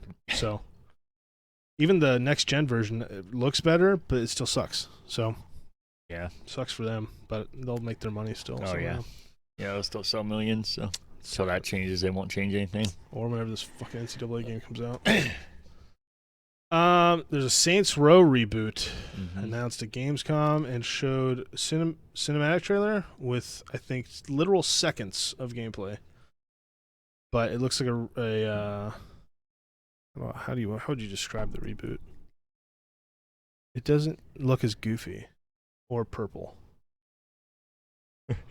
I think there still will be a lot of goofiness to it, but it certainly looks different.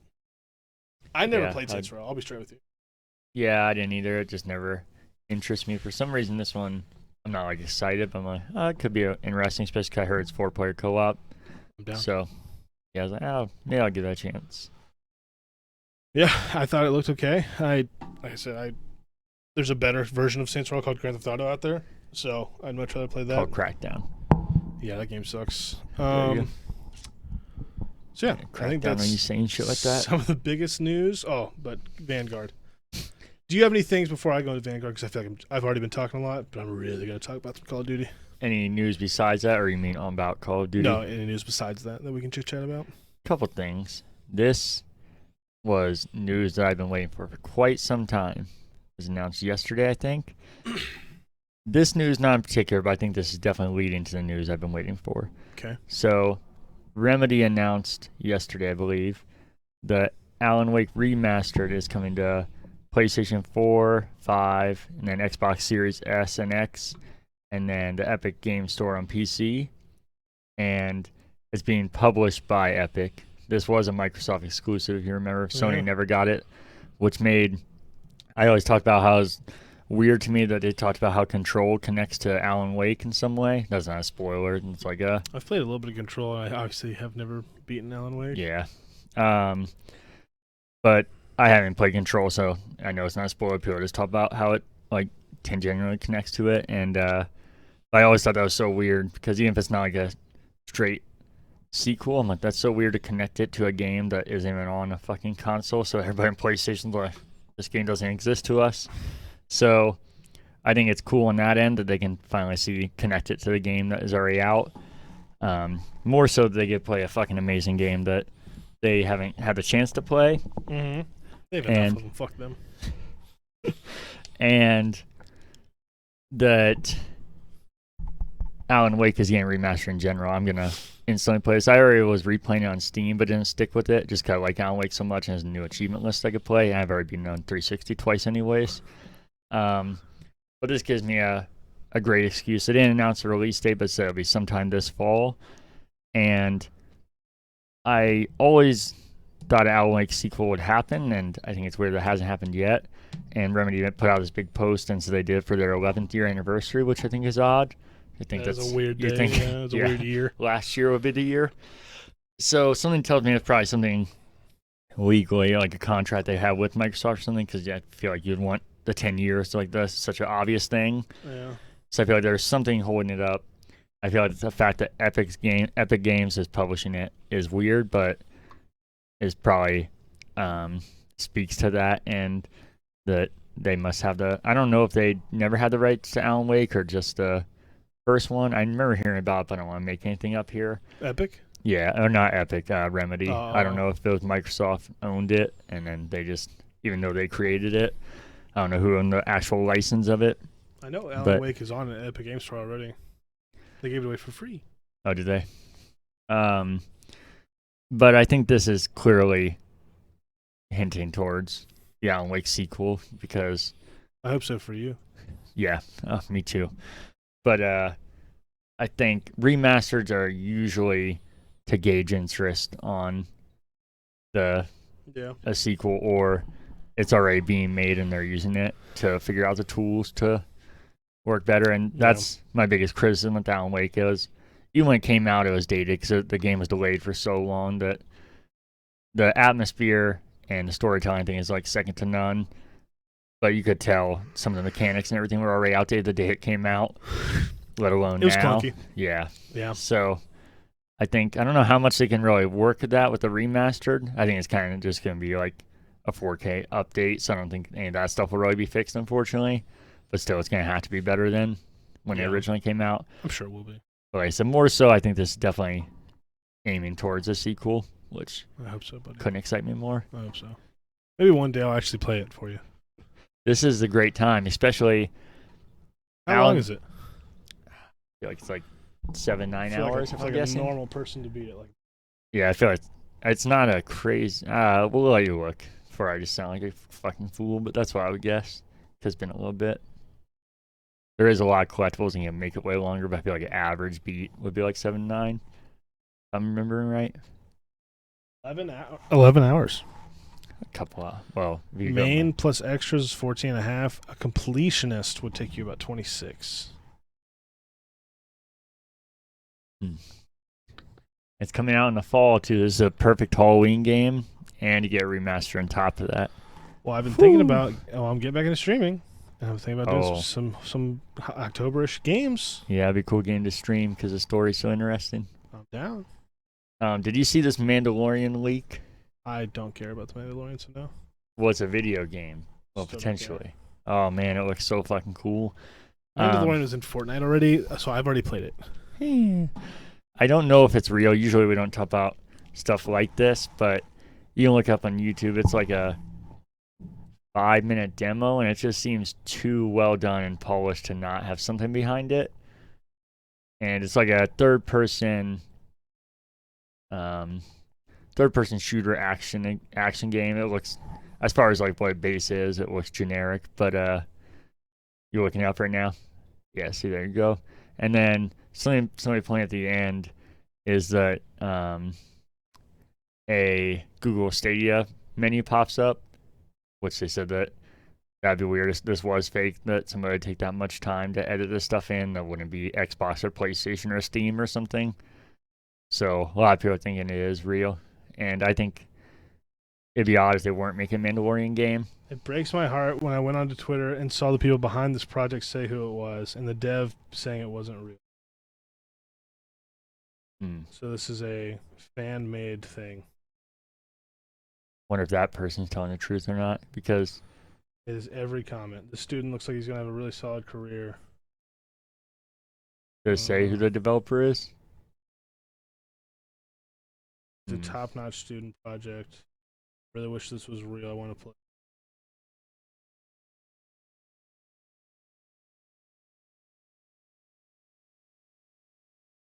That information is out there somewhere that was done by a student.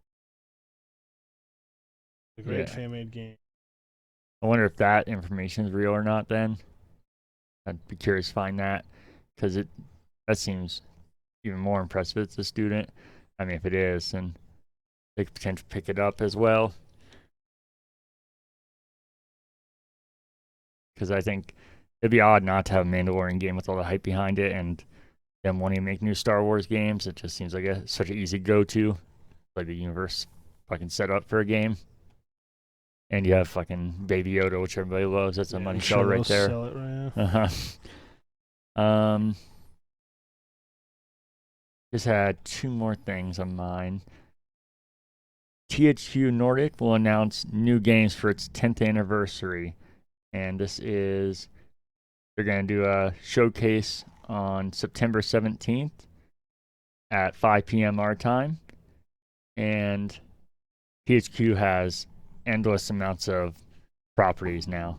So I'm curious to see what they'll be showing. But it says 6 new games. I don't think that means 6 new IPs. I'm sure they're going to go back to some of these IPs they have, but they have some really witness the return of legendary franchises. Yeah, it says there. So are they the ones that did Twisted Metal?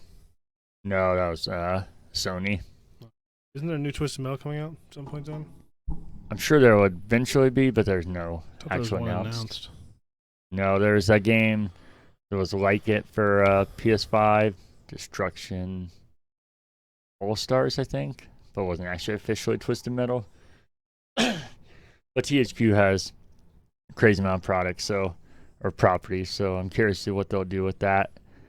It said September 17th at 5 p.m. our time, so we'll see which games they show. And then the only other thing I have... When is that again? Sorry. September 17th at 5 p.m. our time. Day before my birthday. And then the only other thing I have is that Waze, the navigation system, partnered with Microsoft, so that way you can use the Master Chief or the Banished Leader as your narrator for driving. And you could use, instead of your car, you can have a Warthog or Ghost. And I only use Google Maps or Apple Maps. I know a lot of people are particular about Waze. I tried it out, I deleted it.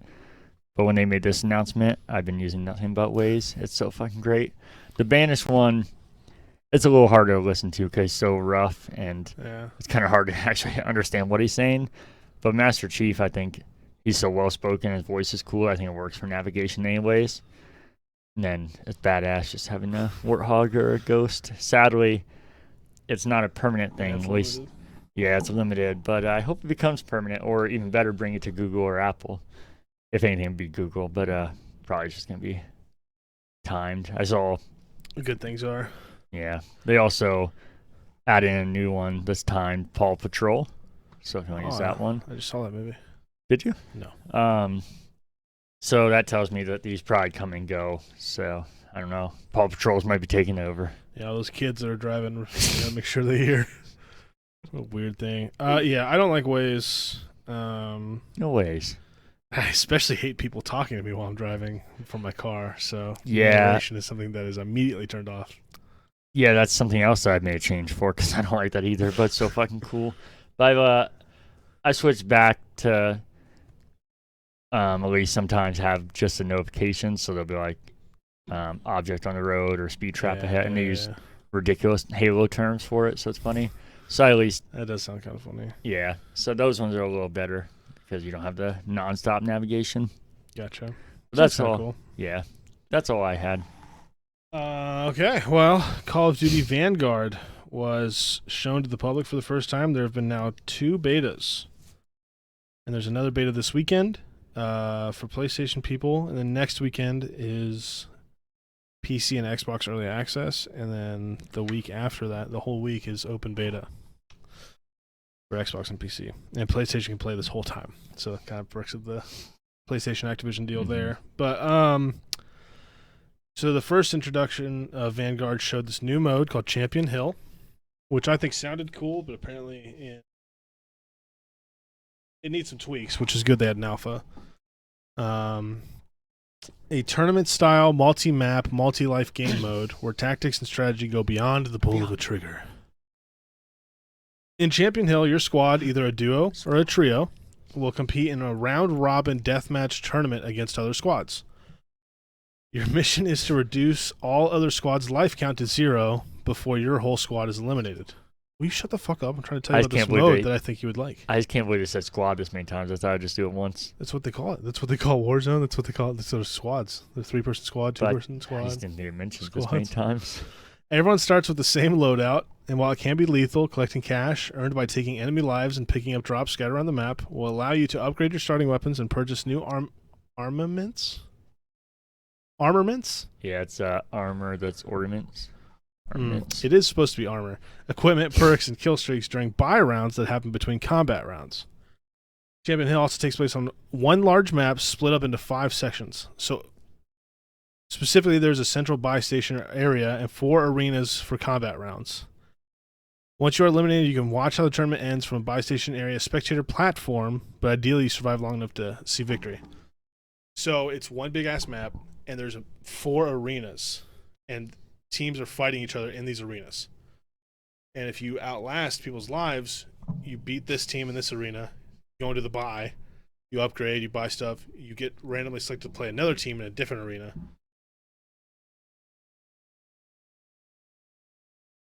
You're good. Okay. I just felt a sneeze. Okay. No. Cody Grove sent me 3 voice messages. Should we let's do them live? Probably a bad idea, to be honest with you. See, I don't know what they are. 4 voice messages. Are they long? They're kind of long. I won't play them.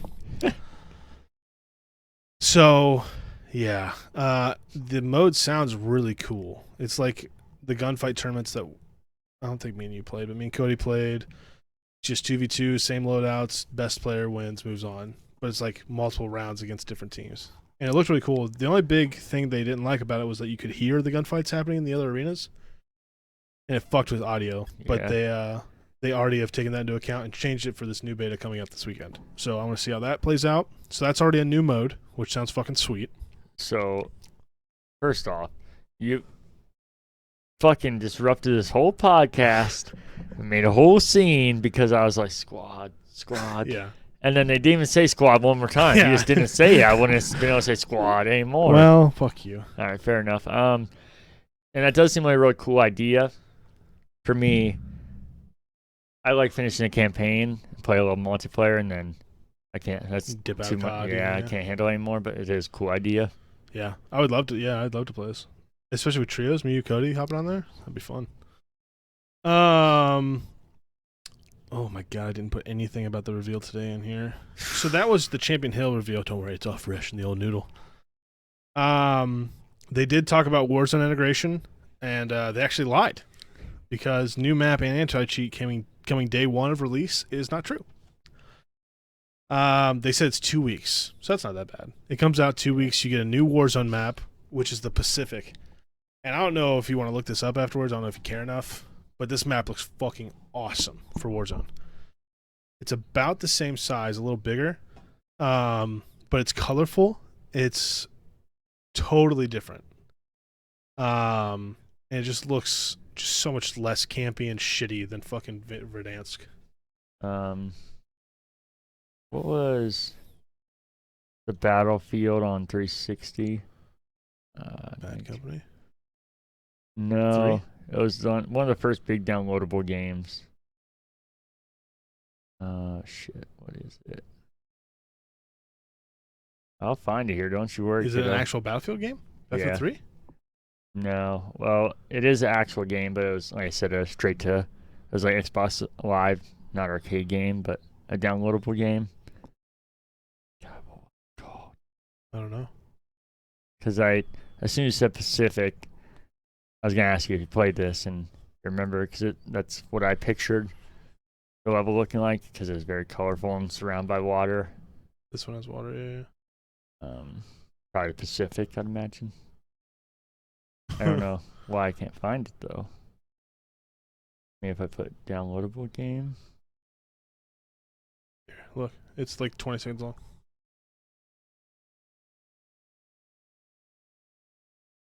The dude from Harry Potter. That's the guy.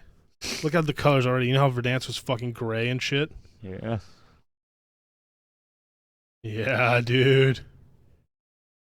Yeah, funny enough, this doesn't look like Battlefield I was thinking, but looks like Battlefield Vietnam. Yeah, it is World War II, so. Look at it's colorful, dude. The sun isn't fucking you in the eyes the whole time. But it looks fucking. And one of their selling points is an anti-cheat. Yeah. Multifaceted. They say it's hard to get through. Impossible is what they said. I fucking doubt that. But the new map looks fucking sweet, and it cannot come soon enough. As for multiplayer, it was revealed today it has 20 maps at launch. Saw that. Which is sweet. I think Oh, I heard 16 that. of them are core like multiplayer, and then the other 4 are these 4 in the Champion Hill mode. So that's sweet. The gameplay, I think it runs on the same engine as Modern Warfare, but it has Vanguard features like destructible environments, dynamic weather, but they're in COD style. Like, oh, those are Battlefield things, but they're in like COD style. And they showed a shitload of gameplay today, and it looked so fucking good. Gunplay looks really solid. All the movement from Modern Warfare is in this. The maps aren't fucking gray washed out. They don't have the clunky bullshit of Cold War. Oh, it just looks so refreshing. There's a new mode called Control, and then there's a which is like Overwatch. There's a moving zone that you have to keep progressing forward. And work as a team to do so. Yeah. And then there's a new version of every game mode called Blitz, where you can kind of control how you want to play the game. So I think there's normal mode, assault mode, and the Blitz mode. Normal is like 6v6, slower paced. Aggressive, or whatever it's called, is like 12v12. And I think the other one is 20v20 on any map. And it's just constant. Did you ever play Shipment? The fucking like 2x2 square map. Oh, was it all the container crates? It's fucking hectic the whole time. Oh, yeah. Every map is like that. Oh, geez. That's the only thing that I'll play. Wait, are you serious? Dead ass serious. I only play Shipment on the other games. Oh my god, that was like the thing I hate the most. This is fucking nonsense. I don't even know what's happening. Well, mainly because this is the year I'm finally gonna get the mastery camos. I did it in Modern Warfare, but I just didn't do the launchers. So this is the year that I'm gonna do everything. So I need that mode. It looks so good, dude. I'm so excited. I should have trusted my gut. It was Battlefield 1943. The cover came up, and I was like, that's not colorful at all. That's not what I'm thinking of. But if you actually look at the game, it's a lot different. Obviously, it's very dated now. Yeah. But see, that's what I pictured. Yeah, I'm sure. Yeah, it looks. Yeah. But dude, it's gonna be so much better than Warzone. I love Warzone, obviously, but it's ruined by hackers. I played it for last night, and I think I played 12 games, and like 7 of them were hackers. The other night I played, and it was fun for a while. I don't know. It's just when the game is good, it's good. You know what I mean? When there's no hackers, when you're having fun, it is fun. But when there's hackers, and then it just fucking ruins it. You're on the same map for 2 years, and Yeah.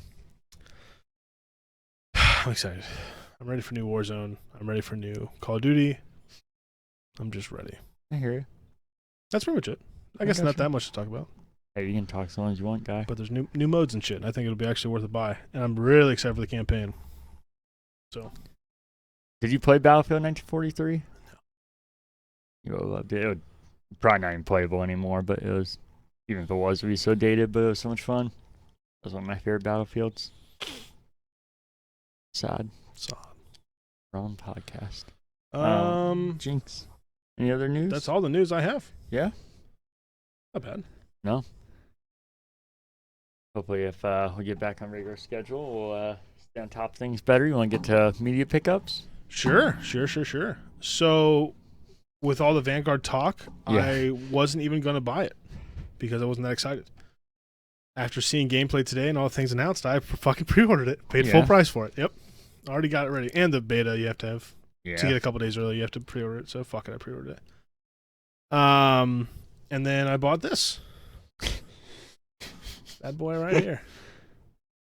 So nice laptop for being able to take notes, and when I get back into streaming, I'll be able to edit videos and just be able to do stuff upstairs and not have to go down to my fucking battle station every time. Oh. I want to say I picked up more things, but I don't think that's true. I think I bought games on my computer. Yeah, I know I'm missing shit, but I did my best to get what I could. Let me look here. That's what I got the section for. Things to forget, you know? Yeah, that's all I got. Or forgetful bunch. That's all I picked up. All right. But I mean, it's pretty expensive. Yeah, that's a big one there. I picked up a couple things digitally as far as paying for. I never put like the free games I get on here and stuff. Oh yeah, no, never. That'd be such a big list. Yeah. And be redundant since I do the reminders about the games. I'd be like, oh, I got the games I just said. I picked up Vacation Simulator, the PSVR game. Okay. Because I love Job Simulator. Oh, I almost actually got that. Oh, really? Yeah, because those games are always fun. I bought I didn't buy it. I downloaded Cooking Simulator. You're like running a restaurant. Oh, Diner Duo, or is this? I think it's an actual simulator. Okay. I don't know. It doesn't matter. Diner Duo is fucking awesome. It's co-op. One person uses a controller and the other person uses a headset. Okay. And it's really cool. You have to bring them the food and then they serve it. I've only played a little bit of it. It doesn't seem as good as Job Simulator so far. It seems like I'm very early, so we'll see if it changes. It's like with the TV with the face. Yeah. I guess I probably should we'll get into this one when we talk about what we've been playing. Then I bought Trover Saves the Universe, which I have not played yet. It's another VR game. This game can actually play either way, but I've heard it's way better in VR. This appeal made Rick and Morty, which I've actually never watched Rick and Morty. But I don't know if you'd like it. People tell me I would love it. It's one of those things that the audience is so annoying, but like I said, I try and look past that and judge the things for what they are. So if it's funny, then those people can be annoying. I'll still like it, or I'll hate it. Funny. Yeah. I will say the reason I bought this, that might sound odd for somebody who's never watched Rick and Morty. My watch trying to listen to me. They made a PSVR game called Accounting Plus, and it's one of the funniest games I've ever played. Okay. And it's also a VR game. I don't know if I said that. So I felt like that was a good enough track record for me to get their next game. But I haven't played it yet. And then I bought a new Xbox headset because the one you're rocking there, it keeps shorting in and out. Yes, it does. And it's like the most annoying thing in the world. Yes, it is. Imagine playing games like that, the audio and the voice chat. And it's almost, I don't know if you saw it, they announced it a couple weeks ago. Do you remember, I think about 6 months ago, Microsoft announced the wireless official Xbox headset. It was The like studio one? Yeah. I thought it looked really cool, but I actually don't want wireless at all. It'd be convenient if it just always works, but I don't want to have to worry about charging or anything, especially with how I pick up and play games. I don't have a wireless headset. You don't? Nope. I use wired. Yeah. I think most things make sense wireless, but with how we play games, I think it's really counterproductive. Oh, yeah. So a couple weeks ago, they announced almost identical wired version of that, and on top of it, it's half off since it's not wireless. Oh, nice. I mean, half off though, what the wireless is. Yeah. It is. I heard it's losing a couple of the features, but it said overall it's almost the exact same thing. And I thought that thing was super impressive. It's just the wireless is what killed me, which is funny because I said that's a big selling point. That's why they initially went with that. But it was only $60, and my headset is rapidly falling apart. It's lasted me. I think I got that 8 years ago now, so I mean it's hard to complain. It was 120, and I got it for 40. It was on Black Friday sale, so hard to complain about that. But looking forward to getting a new headset. And then the last purchase I would have made was the Halo Infinite controller. So the Halo Elite Infinite controller. So it sold out everywhere like the console did. But then I saw Amazon UK had it. And I was like, well, that's not going to work. They're not going to ship it all the way to fucking US for us. And then it let me do it. I told Cody. He's like, oh, shit. He went and got one. And I was like, all right, well, I accounted for, I did a conversion rate on euros. And we would have been spending $204, I think. So it was the same as it would have been here because of tax and everything. And the shipping, I was like, I don't know how it could be that cheap. And then he told me a couple days ago, he's like, hey, you want to check your emails? My order got canceled. And I was like, oh, I didn't get one yet. And I looked back and mine came earlier. And I was like, yep, they canceled it. And so I got on chat with them, and they said that the address I provided, that they weren't able to ship to that region. And I was like, well, if I placed the order and it said it could, I put that address in. And like, yeah, that's not the way our system works, unfortunately, though. We will accept any order, and then we'll review the order. And so I was like, that seems real fucking backwards. You think one of the biggest companies in the entire world, you type in an address and then it reject it immediately.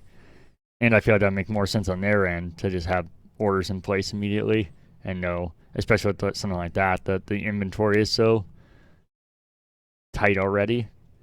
So, yep, they straight up canceled it. That's sad. Yeah. Sorry. I thought we found a loophole, and it was like a valid one. It wasn't like we were being scummy or anything. So, fucking blows. We'll get something, buddy. I hope so. I'm down to getting a keyboard. Doesn't even fucking go with Halo. Yeah, see, I get why you would, but I don't care about keyboard. I don't care about the mouse. The headset could have been cool, but I just bought a headset. Yeah. And even then, I think the one I got is probably better. It'd be cool to have the Halo one, but I think the headset I got is probably better. So, I'm kind of... Razer's like a pretty big in the headset game. Yeah, I'm sure. Well, I don't know how much theirs cost. I guess if it's a lot more, it's probably better. But if it's around the same price range, I heard that's what made Microsoft so impressive, that it was a great value for the price. Yeah. Yeah, I don't want the headset because I really like my headset, and it was $100. So yeah. And I don't like Razer that much, but I would buy the mouse and the keyboard. Gotcha. Yeah, I hope we get something, and I hope I'll probably keep it in the box. I hope that something is my Xbox Series X. I've been waiting. That's what I want the most. Yeah. That's what I want the most. I think it's what all of us want. Yeah. So any of the 1,000 listeners and viewers, think about all the hundreds of hours of content I've given you. And we've given you. Yeah, sorry. Well, I'm trying to present it as me, so I get a console. Here's what I'm doing. I know what you're doing. I would being a little selfish. Yeah. I mean, think about all the money I gave to sick kids. Yeah. I mean, it's your guys' money, but think about all the money I gave. I set up the stream too, so maybe you should really think about it. Yeah. We'll move on to what have you been playing, buddy? Oh, so much. I got a little list here. So, speaking of Rick and Morty, Fortnite had a Rick and Morty I heard combo in the Battle Pass. You had to reach max tier to get it. So I did that over vacation. I played Fortnite on my Switch, which was a miserable experience. But I got to level 100. Got the Rick and Morty skin. I've been playing a lot of Warzone, as I mentioned, like a lot lately. But I'm taking a step back again because the cheater's getting out of hand. It's like if you don't play for a little bit, it'll be like, oh, here, have some fun. Oh, cheaters. So we're back to not having fun. Let's see. What's the shitty ones? Apex I've been getting into again, kind of, to fill the Battle Royale void. It's pretty fun. There's a cool ranked system where you like start off with 0 points and you try to get up to like 10,000, and every kill is like a couple points, and placements multiply it. And as you move up in tiers, it costs points to get into a game. So you'll start -20, and you have to get 20 points to get to 0, and then you earn. So that's a pretty fun ranking system. I think other games should adopt something like that. Warzone. So I got into that a little bit. I haven't played it in a little while, but I was playing it. Been playing some Halo with the wife. Pretty sure we played Halo at some point in time in the last month. I got into Age of Empires 3 because the 4th one was coming out, and apparently my wife, I got you to it, loves Age of Empires. So I'm trying to learn it so we can play Age of Empires 4. Okay. It's fun. It's a good laptop game. It's just a lot of this. A lot of dragging, pointing people in areas. Wait, you like the game and it's a drag? Ow. So I played that. Like I said, I played the Riders Republic beta. I really enjoyed it. I kind of wish it was longer. I don't think I'm going to buy the game, so that's unfortunate for them. But I like the beta. That game not free to play? I don't know. I don't think so. I thought it was, but I could definitely. If it is, I would download it for sure. It's either free to play, or I think we all talked about how it's eventually going to be because they'll probably need an audience. Pre-order now, so that's not a good start. $60. Yeah, I feel like. Well, I don't know. I was gonna say, might just want to wait because I bet it's eventually free to play, but by then that might mean it's too late anyways because they're probably doing that last ditch effort. Yeah, but it was fun. There's a new tactical first-person shooter game on Steam called 9 to 5. It's like Rainbow Six Siege. It sucks. I uninstalled it. Check it out. Played it for an hour. We played the Back for Blood beta. The Back for Blood beta. Don't you think naming your game 9 to 5, which is something people associate with like a bad thing, is probably not a great idea to begin with? It's not a good game, so it's fitting. Yeah, we did play the Back for Blood beta. We did. Enjoyed it. I played it too many times, so it got old by the time me and you played it. Mm-hmm. But I enjoyed it. I'm glad it's coming to Game Pass. Should I talk about that now, or I don't want to hog your section? No, you can. We're just chit-chatting. So. Okay, because we played, and I had some stuff I wanted to say about it, but we never got to record an episode. And I played again since then. So first, I'll set up when we played, so it would kind of make more sense. Yeah, it's definitely fun. I like it. I'm glad it's coming to Game Pass. It makes it even easier. Yep. I told you when we played, I felt like there was some stuff missing. Like, it didn't feel like Left 4 Dead to me. Like I said, for one, the graphics are definitely better, but I think the character models on the zombies, I know you disagree completely, but I felt like they're so undetailed. And like I said, I know you thought maybe it was my console, but when I saw yours or bazookas, I still felt the same. And you guys have high-powered PCs. Like I said, the graphics are undeniably better, but I just think they all look just so bland and boring to me. And then the other thing I had an issue with when we first played, like I said, I played again since then, and I'll add to this, is that I couldn't really place what was missing, which I'll get into more in a minute. But another thing I thought was definitely the overwhelming sensation of feeling like surrounded by zombies. I know you said that you felt like you played the harder difficulties and that it amplified then. Mm-hmm. And that was the closed beta we played. And then they had an open beta a week later, and I played a lot more of it then.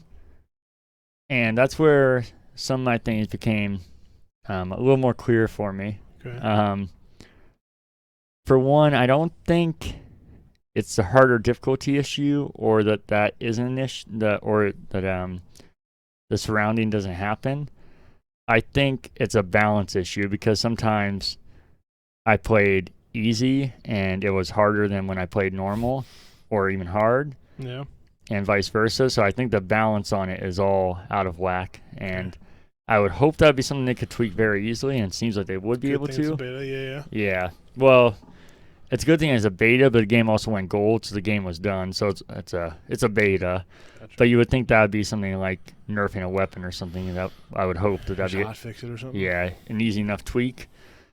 But I do feel like there's still things that are missing, even aside from that just lack what Left 4 Dead had, and lack like the magic I felt with Left 4 Dead. And that is the special infected. I don't think any of them stand out for me, and none of them seem that cool. And I felt like in Left 4 Dead, you're like, oh shit, it's a hunter, or, oh, there's a witch. I felt like we never felt that way. I was like, oh, there's that big guy. And that was the biggest out of balance thing. Sometimes you see like 2 special infected on easy, and then sometimes I would see like 12 of them, and they all come at one point. I was like, there's no rhyme or reason to this. This is so fucked up. Yeah. But even then, I just feel like none of them are as unique or as cool or like specific to like screwing your situation, which I think made the balance so good. And then I think the biggest thing that I noticed, and going back to Left 4 Dead to try and see it, was I told you how I felt like the dialogue wasn't there as much, and you said you felt like they talked more. Yeah, and I was like, so much. Yeah, I was like, I don't know, maybe they do, but I just feel like everything they're saying is kind of just like and I agree pointless, with that. Yeah. or like combat chatter, like, oh, get that, like there wasn't the amount of like character to it. And I think that's what I noticed most. That's kind of just the overall thing, the presentation of it all. Like Left 4 Dead had such a character driven thing to it, and like a movie style where it's like the there's literally like chapters and and like the what do you call it, the graininess, I forget what they film grain. Film grain. I think there's just a level, maybe not polish, a level of I don't know what word I'm looking for, but I think you get what I'm saying. I think Yeah. I think that's what's lacking for it. The game mechanically might even be better aside from, like I said, the balance issues. But I think that kind of stuff is what it's just making it feel like another game, which I feel like Left 4 Dead stood out for those things. Okay. Yeah, I think it just felt exactly like Left 4 Dead. Yeah. I played Left 4 Dead 10 years ago. That's my big thing. I think the levels in Left 4 Dead, maybe specifically 2, were more memorable. I think I played 2 more. That might be one. Which one had the circus? That's the second one. Yeah, it's a good one. Second. So, and I can't tell you a level from Back 4 Blood. Oh no, I thought they were gonna say Left 4 Dead 1. I could tell you levels from both those, but no, yeah, Back 4 Blood, I don't know. I could tell you some from Left 4 Dead 1. Yeah, I just don't. It's just not as memorable, and it just felt like I was playing the same game I played 10 years ago. And I think this might just be personally for me, and I've said this about story games and all kinds of shit. I just don't think that excites me anymore. So that might just be a me thing with that. It's just that type of game of just the wave-based walk to the end of this level. I don't know. Maybe if it was like for Left 4 Dead, it would be more fun, where there was more zombies or something. But I don't know. I just didn't. I think it was fun. Like, I'll play it again in October. That's when it comes out, right? Yeah. Like, I'll play it again for sure. Maybe it's different then. Maybe the levels are better later. I don't know. But yeah, it just felt like the same game I played, which is sad because it's not even out yet. Yeah. See, that's what's funny about it for me, because for me, that's all I was looking for was more Left 4 Dead, just a more updated version of that. And I felt like it was underwhelming with that. And I think the stuff that is new and like modern stuff was the stuff I was least interested in, like the card system and all that. I'm like, I don't need any of this. I just want to play an updated Left 4 Dead, and it's the same company, so I think it's a valid. They're trying to obviously mimic Left 4 Dead. They just don't have the license to the name anymore. Yeah, it's interesting. I feel like they nailed it. Yeah, I don't know. So I don't know. It's not. It's just funny that you say that, because that's exactly what I was looking for. So the fact that they couldn't deliver on that for me is interesting, because I think the more they made it modern are the things that interest me less. I just wanted more of Left 4 Dead, but modernized as far as like graphics and mechanics and everything, not like trying to be. Yeah, that's weird. That's weird they hit that for me perfectly, but not for you at all. I also got sick of Left 4 Dead 2 and Left 4 Dead pretty quick. Really? Oh, yeah. Oh, yeah. I mean, they are repetitive, but for some reason they just kept my attention like crazy. I fucking loved them. Yeah, because me and Sam loves them also, and we'll play through them every once in a while. And like through like the second chapter of like the first thing, I'll just be like, I've done this a million times. So this just felt exactly like that. Oh, I've done this a million times. You know what I mean? So maybe it hit the boredom factor for me of Left 4 Dead exactly like how the old ones used to after a while. I could play the other ones longer before that factor hit. Like some of those levels were just so funny and so cool. The circus one I remember probably the most. Yeah, me too. With the fucking gnome and shit that you can find, and yeah, that shit was good. So maybe it just hit the I reached my limit faster. Like, oh, there's that old Left 4 Dead feeling that I'm remembering. See, that's the feeling I was looking for, but I was barely getting it. I got it fucking fast. I really hope at least. I don't think they can really, unless they do like a complete overhaul, which I don't think they would do. I think the presentation, that kind of stuff, I think is a lost cause, sadly. But I do think at least I would hope the balance and that kind of stuff would be fixed. Yeah, I think that stuff could be fixed as long as the feedback was there. Yeah.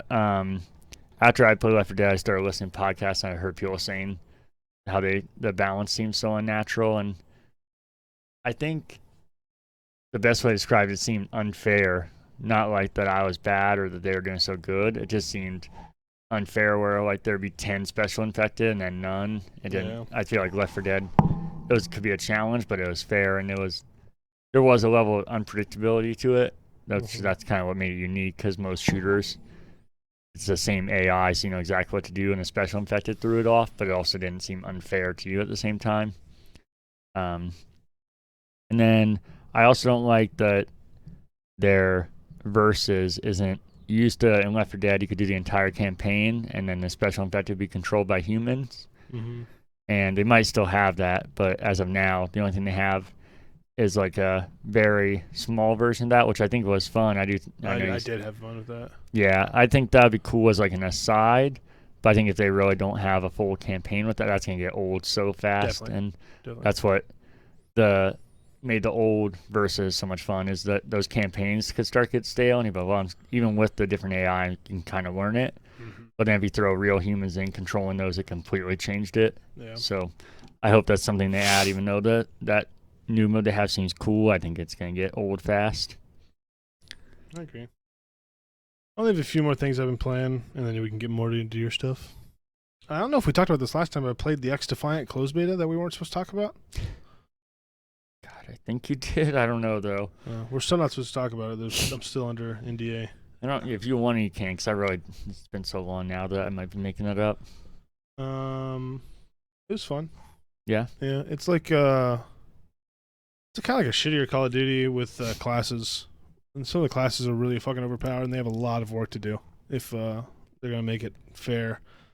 But if you're looking for like a tactical, I think it was 6v6 shooter with classes, it's pretty fun. For free, it's pretty fun. But it's kind of a mess. But it was the very quick alpha. So I played that, and then, surprise, I played story games. Oh. I played 12 minutes. Yeah. Yeah, Willem Dafoe, James McAvoy.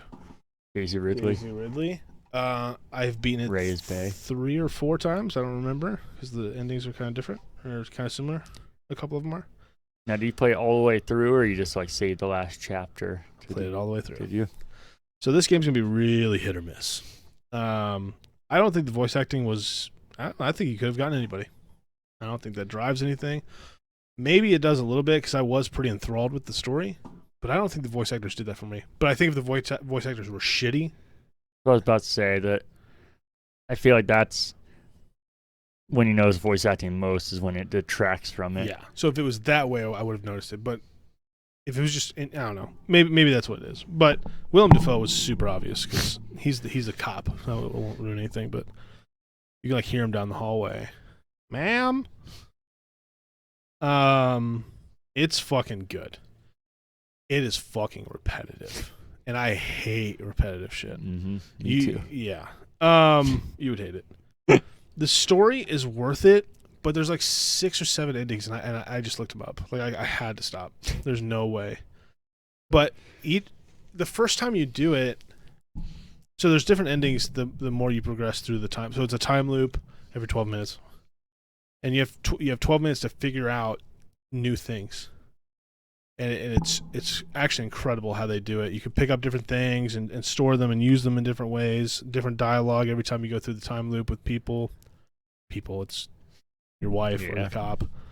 But the story, the way it unfolds and the way you learn things is super intuitive. You can try anything, and it's not like can't do that. It's, why would I do that? Let me try this. It's like super intuitive. Everything's interactable, and it all unveils this pretty nuts story. Some of it's kind of sad, and the endings can be crazy. So if you're willing to... So it's like repetitive in the sense that once you start, it's all new, and you learn a couple things to do no matter what, and then you can do different things every time loop. So it's repetitive, but you're doing something different every time. And there's a couple ways that you can speed up the time loop to where a certain point in the time loop, so you don't have to wait the full 12 minutes every time. So there's ways to move it forward quicker, but it is definitely you have 12 minutes, and as soon as it's over, you fucking restart. And you have to do all that shit again. And if you don't do anything new that time, then you just have to do it again. Yeah. So if you hate repetitive, I don't think it'll be up your alley, but the story is so good. I think the story's worth looking up if you're not going to play it. Like, watch it on YouTube or something. Like, it's really good. Okay. So I played that. I would recommend it, and I hear the controller aspect of it sucks. Like, I hear it's made for point and click, like PC. Yeah, it makes sense. And the controller was super not intuitive. I heard that on Finding Duke. Okay. Because I obviously played. Yeah. So I guess keep that in mind too. And then I've been playing Psychonauts 2. Oh. Yeah. I like it a lot. Did you play the first one? Negative. They give you some backstory.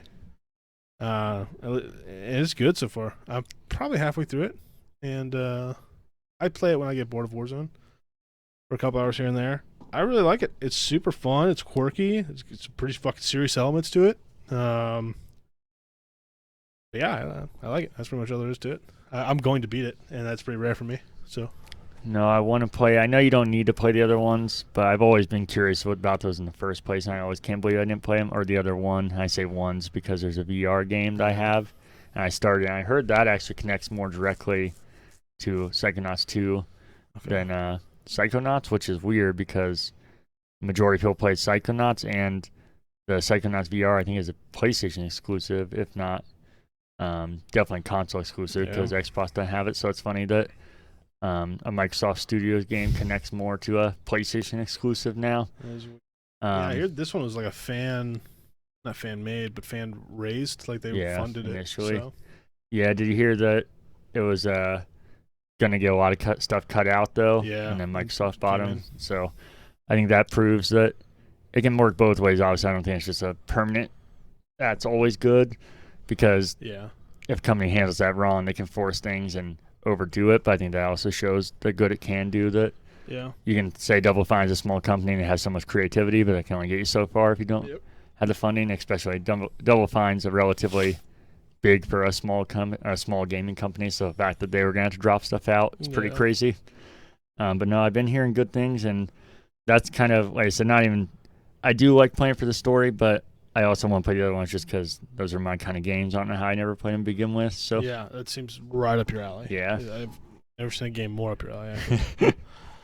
Like what is it called, like platformers or something? And those were my favorite. It's funny because shooters are what I play most, but platformers are my favorite games of all time. Yeah, you would love it. Even more funny because Halo was my favorite game of all time, so all kind of conflicts with each other. But it's got some pretty deep elements to it. Okay, so got some really quirky ways of dealing with those deep elements too. So. Yeah. Probably should play, especially before things are spoiled. You're not saying anything, but And it's incredibly creative. Like some of these level designs are unbelievably cool. Yeah. So I would definitely get on it. All right. That's all I've been playing. I'm sure there's more, to be honest with you. Yeah. Same with pretty much everything I put on my list, not just games. But majority of what I've been playing. All right. I've been playing a lot of MCC on and off. Played with you, played with some other people. Really quick, I got invited to another flight for Master Chief Collection. Yeah, I did too. What was that for? They're doing some big update to it, but yeah, I don't know why. That's so. Yeah, I got stoked. I was like, I finally got on my PC. I'm gonna be able to play on PC. Yeah, I was just say I feel like it was just a fuck with people because they have done that, but I've never gotten one, and of course I do now. But I guess it does make sense because we're never part of the flight team, so we probably would have gotten them before. So I guess it does make sense. But then I also, aside from multiplayer, me and Cody were trying to beat all of them on Legendary, and we haven't done that in quite some time, so we continued. We started with 4, and I think we got like 5 levels in, and having so much fun playing on Legendary. Funny game that I've been playing. The game's not funny, just odd that I've been playing it. Katamari Damacy Reroll. Okay. Do you know what Katamari is? Mm-hmm. Yeah, you start as a little ball, and you roll up an object, and the bigger you get, the bigger objects you can pick up. I remember playing it, probably the first time I played was 360. I remember liking it. Yeah, bingo. But I never really stuck with it. I don't know what happened, but I was like, I feel like that would be a relaxing game, and I just need something to kind of zone out, and it has done that perfectly. And I've been playing a lot of it, so. Cool. Yeah. It's on Game Pass, so it made it easier. Another game that's on Game Pass is Night in the Woods. Mm-hmm. Have you played that? No, I've always wanted to, but don't you need people? What was that? Don't you need people? Isn't it like a co-op survival game? Or am I thinking of something else? Yeah, it's something totally different. Night in the Woods, if you knew it, you know by this, is like a little animated game, and it's a cat, if you remember that. Like, almost looks like South Park graphics as far as, like, 2D scrolling and... Game I played. What's that? Surgeon Simulator. Oh, it's yeah. on Game Pass. It was pretty fun. People really hype up Night in the Woods. I'm not saying it's bad yet. It just hasn't done anything to keep my interest so far. The art style seems cool and seems like it could be a good game, but also it's just doing nothing to keep my attention so far. So we'll see if I stick with it or not.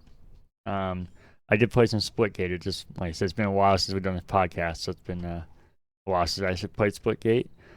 Played some NHL. Nice. And then I've never played this game. no. Does it look familiar at all to you? No, yeah. Okay. I confuse this with Don't Starve, I think. Oh, yeah. Yeah. And then the only other thing I played, referenced earlier, Vacation Simulator. And what I was going to say was I barely played it, so I'm not judging too harshly yet. But I don't know if it's going to be as good as Job Simulator because it seems like they tried to add too much to it, which might sound like a weird criticism, but that's what made Job Simulator so fun is it was so simplistic that it just worked. This, I feel like maybe they tried to overcomplicate it and didn't realize that's what made Job Simulator so fun. It was just that the stupidity of it was a fun part. But it's early. We'll see. And that's all I've been playing. So before we can get to what you've been watching, we got a news segment. Ready? Yeah. Actually, I have a new segment for you, too. Holy shit. Special segment. How was Castle Rock? Oh, dude. It is so good. It's crazy. Can I tell you about it? Yeah, especially because you said you're going to watch it the week after, which was like a month ago. So you're probably done with season 2 by now. I finished the whole thing. Shit. I don't even know if I want to tell you about it, though. Have you finished it? Not yet. I won't even talk about it then. You can talk about... Nah, I don't want to spoil anything. I don't know if you've seen or haven't seen. I just want to talk about it. It's cool. All right, what's your new segment then? Let me just find it here. Okay. Keep chit-chatting for a second. Keep chit-chatting. Who's your favorite character so far? The main one. What, the black dude or... No, the other one. Of course. Bigot. What they call me. I'm going to fucking tell you exactly what this is here in just 2 seconds, my sir. Here it is. You ready for the next one? Yeah. You have... Oh, damn, I wanted to do this on... I guess it kind of works for this, too. Pick your all-time sports game rotation. You have $15. Maybe I'll send this to you. You can put it up right here. Oh, is it like the... Like the charts thing. So for $5, you have... I'll hand this to you so you can see it. Yeah, Madden 2004, NBA 2K11, FIFA 13, NCAA 14, and NBA Street Volume 2. For $4, you have MVP Baseball 2005, Fight Night Round 3, NFL Street 2, SSX Tricky, Tiger Woods PGA Tour. For $3, you have Tony Hawk's Pro Skater 3, UFC, SmackDown vs. Raw, Need for Speed Underground 2, Rocket League. For $2, you have NBA Jam, Skate, NFL Blitz. $2 is going to cost me some money. Super Mario Strikers, which was good, but I'm surprised it's on here. College Hoops 2K8, yeah. And $1 has Wii Sports, Backyard Baseball, NBA Live, ESPN NFL 2K5, and Mario and Sonic at the Olympic Games. You have $15. You know, it's funny you said I'm surprised Mario Strikers are on there because I was waiting and I was like, they're not going to have any Mario? Oh. So I was going to be kind of mad if they didn't. Oh, God. So let's see. Maybe I'll break this down. Start with the games I would really want in each category, kind of work my way down. So Madden 2004, NCAA Football 14, Street 2, or NBA Street 2, I should clarify. NFL Street 2 in the $4 category. I feel like I'd rather have 1 or 2 of Tony Hawk, but they put 3 in here. At number 3, Rocket League. Oh, man. Oh, it's tough. And then 2 Super Strikers and Blitz. And 1 Wii Sports. ESPN game was pretty good, but I'll probably knock that out. So let's see here. And again, these are going to be right here, and I'm going to take a note that you need to put it up there. So I should put timestamps for all of them, shouldn't I? Yeah. Damn, sorry, I didn't do that. Good.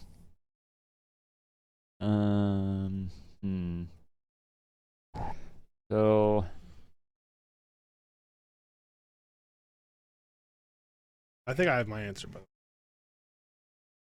think I'll have to go through it one more time. But keep thinking I do. Don't.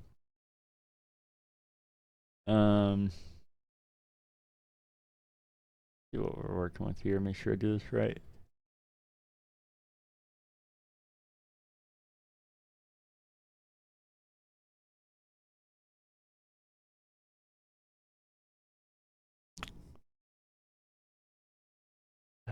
it's kind of tough because these are the only sports games you can play now. Uh-huh. Stranded Island type shit. NHL isn't on here at all. It's fucked up. Yeah, fuck hockey. Fuck Except for you, NHL bro. 22 because it has the only real team in it. What's in this? Go Kraken. Ooh. You gotta come with all that nonsense. The Denver Donkeys are going to get down. All right.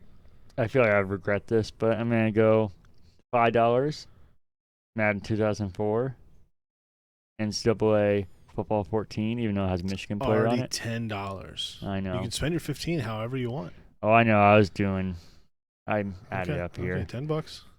Because then we're going to go $3 and get Rocket League. Okay, $13. And then $2 we'll get a NFL Blitz. Really? Okay. Not a bad list. So Madden 2004, NCAA, Rocket League, and NFL Blitz. I know it's a lot of football, but they're all very different football, and football is my favorite. And then Rocket League, I feel like it's so different, it really gets old to me. So I would go Madden 2004. That's $5. I would go Need for Speed Underground for $3. That's $8. I would go Skate for $2, which is $10. See, this is where I got. And then I had NCAA at one point, but I think I'm gonna take that one off because I have Madden 2004. I'll probably go Tony Hawk for $3. Did I already say that? No, I did Need for Speed. That's $13. And then I would either do NBA Jam for $15, or I would do Wii Sports and Backyard Baseball, or I would do Blitz. There it is, finally. I'll do NBA Jam. So Madden 2004, Tony Hawk, Need for Speed Underground, which is 533, which is 11. I do NBA Jam and Skate. A fun rotation and mix up of games. I feel like I'd be a sinner to get rid of NCAA, SSX Tricky, NFL Blitz, NBA. I got NBA Jam and Wii Sports, but you gotta make sacrifices. Oh, yeah, I'm not the biggest fan of mine, but you gotta do what you gotta do, you know? This guy says I'll take NCAA 14 and let you keep $10 and change. You don't know how to bargain very well. No, that's stupid. It's free $10. So that's it. So, thank you, sir. That was my segment. Besides Castle Rock, what you've been watching, probably didn't save enough time for really anything. No, Watching all that Castle Rock. I did manage to start another show after it, though. Oh, perfect. Better Call Saul. Just feels like downloadable DLC for Breaking Bad. I'm only a couple episodes in, but I like it. It feels pretty similar to Breaking Bad. I went to the theaters The theater. twice. I'm going again soon to see Malignant, but that doesn't count. Maleficent. No, Malignant. Oh, gotcha. I went to the theaters and I saw Candyman, and I saw The Green Knight. So, I saw both those. Should we do a little spoiler at the end? We don't have to go deep or anything, but We do, so we can yeah. talk freely. Spoiler! Oh, right now? Oh, I just don't know how long ago. I think maybe we could do it at the end. sure, I'm done. That's all I've watched. Oh, really? And I watch Twitch streams like it's crazy. But those are the only things I've watched. Okay. I am caught up on Dave now. Nice. It's it got real fucking weird at the end. Okay. Like not in the same way, but like for season 1 did. I loved it. It was beautiful. Season 2 is over now, so I'm waiting on season 3. I caught up and finished Loki. Okay. I still didn't like it as much as everybody else, but it did get better. I think it's better than Falcon and the Winter Soldier. And also, I had to look at that name when you said it earlier because I can't remember, so I'm in the same boat. But I don't think it's nearly good as WandaVision. I think everybody that likes Marvel just keeps saying every show is better, but I don't agree with that. I still think WandaVision's the best one of the 3 so far. None of them have been bad, though, which I think that's a compliment. Did I talk to you about Ted Lasso? I feel like I did. Is that the show on Apple TV with? Yeah, Jason Sudeikis. Yeah. Yeah. I liked that so much that I blew through season 1 and got onto season 2, and that's the current season. And now I'm caught up to where they've aired it. I heard that season 2 isn't as good. People don't like it as much. Oh, really? Yeah. I like it just as much. Okay. Yeah, I was worried about that because a lot of times with the shows that hit off like that, then I feel like season 2 isn't bad, but I feel like they get so much pressure that they act different. But I think he's such a good actor and does it so well and is natural for it that I didn't think it was forced at all. I have Apple TV. I want to watch Oh, really? it. Yeah, it's I right got up it your for alley. free with something. I gotcha. Another good show on there that I'm caught up on now as well into season 2 is Mythic Quest, which is the Ubisoft show. And might sound like a joke, I but think I saw this. did you? Who's in that? It's pretty much It's Always Sunny, but video games. Yeah, with the Mac. Yeah. Yeah. And Charlie's one of the writers on it with him. Okay. So yeah, it's pretty much It's Always Sunny, but in a video game studio. And what works is you can tell they like video games and Ubisoft behind it. So it's really well done because a lot of times video game humor is people that never played a game and don't understand it at all, and the jokes don't land. Some of it's a little cringy, but overall it's really good. I think I watched the first episode. Oh, did you? I don't remember liking it. It's definitely different humor. I can see why some people wouldn't like it. Damn it, I had a note in here, but yeah, it's so long since we've done an episode. There is an episode you will like. They're like, what's big in video games right now that everyone needs? And they're all like throwing out catchphrases and everything. Wrong. Battle Royale. And there's like this giant splash screen and like explosions. Yeah. But the thing that caught me off guard, I was like, they said, oh yeah, that was it. All the big games have it right now. You got Call of Duty. You got, they said some game I didn't think had Battle Royale. What are some games that have Battle Royale? I know we could probably go on all night. So many. What are some of the just big never ones? should? Or some that you wouldn't expect? They said one, I was like, that doesn't fucking have Battle Royale. There's a vampire one. There's Minecraft. There's... Here's Minecraft. I guess we don't have to sit forever and make you look all that up, but... I'll look at Battle Royale games really quick. I'm sure it'll be one of the top ones, right? I think so, but I might be making that up. Because it might have been a smaller game. That doesn't have Battle Royale. Fall Guys, PUBG, Spellbreak. But it's like a game that has a Battle Royale mode? Yeah.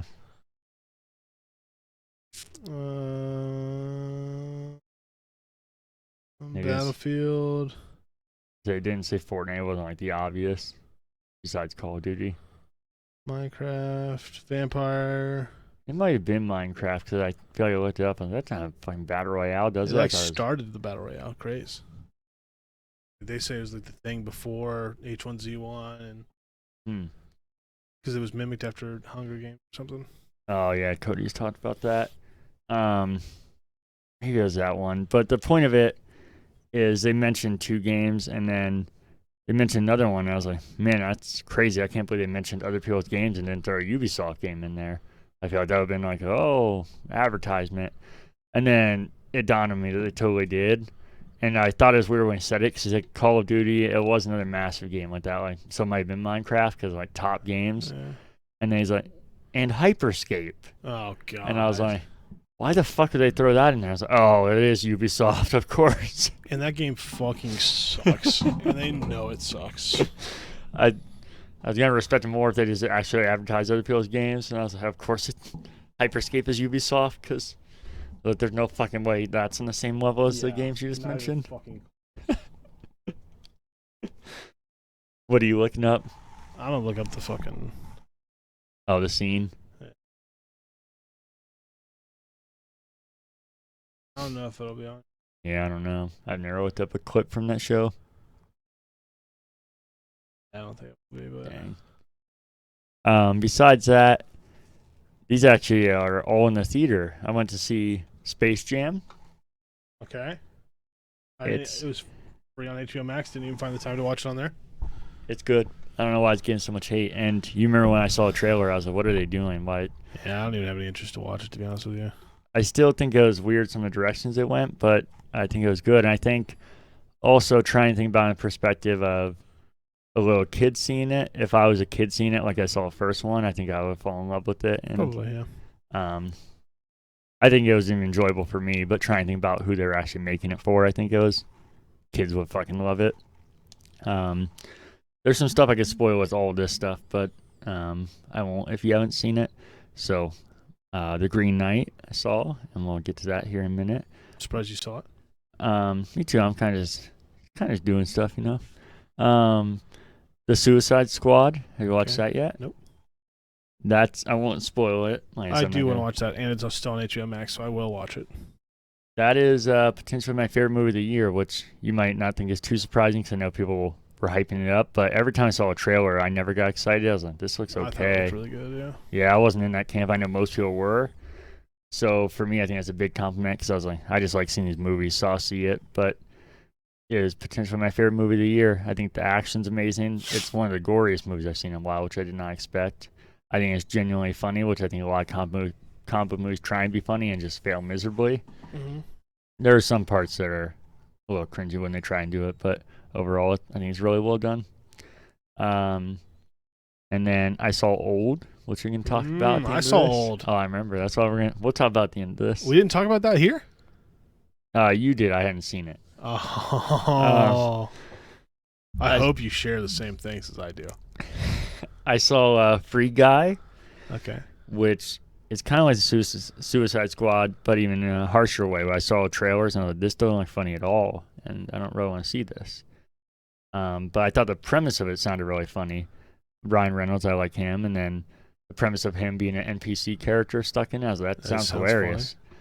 No, it is. It's okay. Yeah. You said it, but really harsh. I was like, I'm waiting for the harsh part. The harsh part, I'm saying it was like the Suicide Squad where I saw a trailer, but even more harsh. This does not look good. But I thought Free Guy looked fine. It's just, I'm not going to spend money to see it in the theater. Yeah, I think it's also has some parts where I'm just like, oof. But overall, I think it's really funny. I think, again, it's people that get video game humor, and they reference a lot of things from that. And I think he obviously has some connection to it. So I think it's really well done. I think it's surprisingly good story too. It's kind of silly, but I think it's a deeper story than you expect for something like this. I'll watch it when it comes to some sort of streaming platform. Yeah. I saw Black Widow. Okay, me and Sam have a date to watch that. Oh, do you? We do, so we will not. Don't spoil that one. Oh, I won't. Did you like it? It's good. Yeah, it's about what I feel that I'll think of it. Yeah, I feel like hopefully it turns a corner, but I feel like Marvel's getting to this point where all their movies aren't like blowouts anymore. Like, I heard Shang-Chi is a fucking banger. Hopefully. The trailers again for that, I'm just like, this looks very generic. That's what I thought, but everyone's saying the exact opposite. It's crucial to Marvel. If you like anything Marvel, it's important that you see it. It's like really good. So I'm now excited to see it. Yeah, I was gonna see it anyway. I see all of them, and that's why I know everything I've seen recently besides the shows. I feel like none of it has been bad, which I think is a good thing or a compliment, but nothing's really stuck out to me, which I think is not a good sign for how their movies usually are. I think me and Sam are seeing that this weekend, actually. Oh, okay. So I'll let you know if I'm back on here. Yeah. Yeah, because that, Free Guy, and Suicide Squad, and Space Jam, I would spoil all those, but I don't want to do that for... That's why. Space Jam's moderately one I don't care about because I just don't really have that much interest in seeing it, but... No, you're good.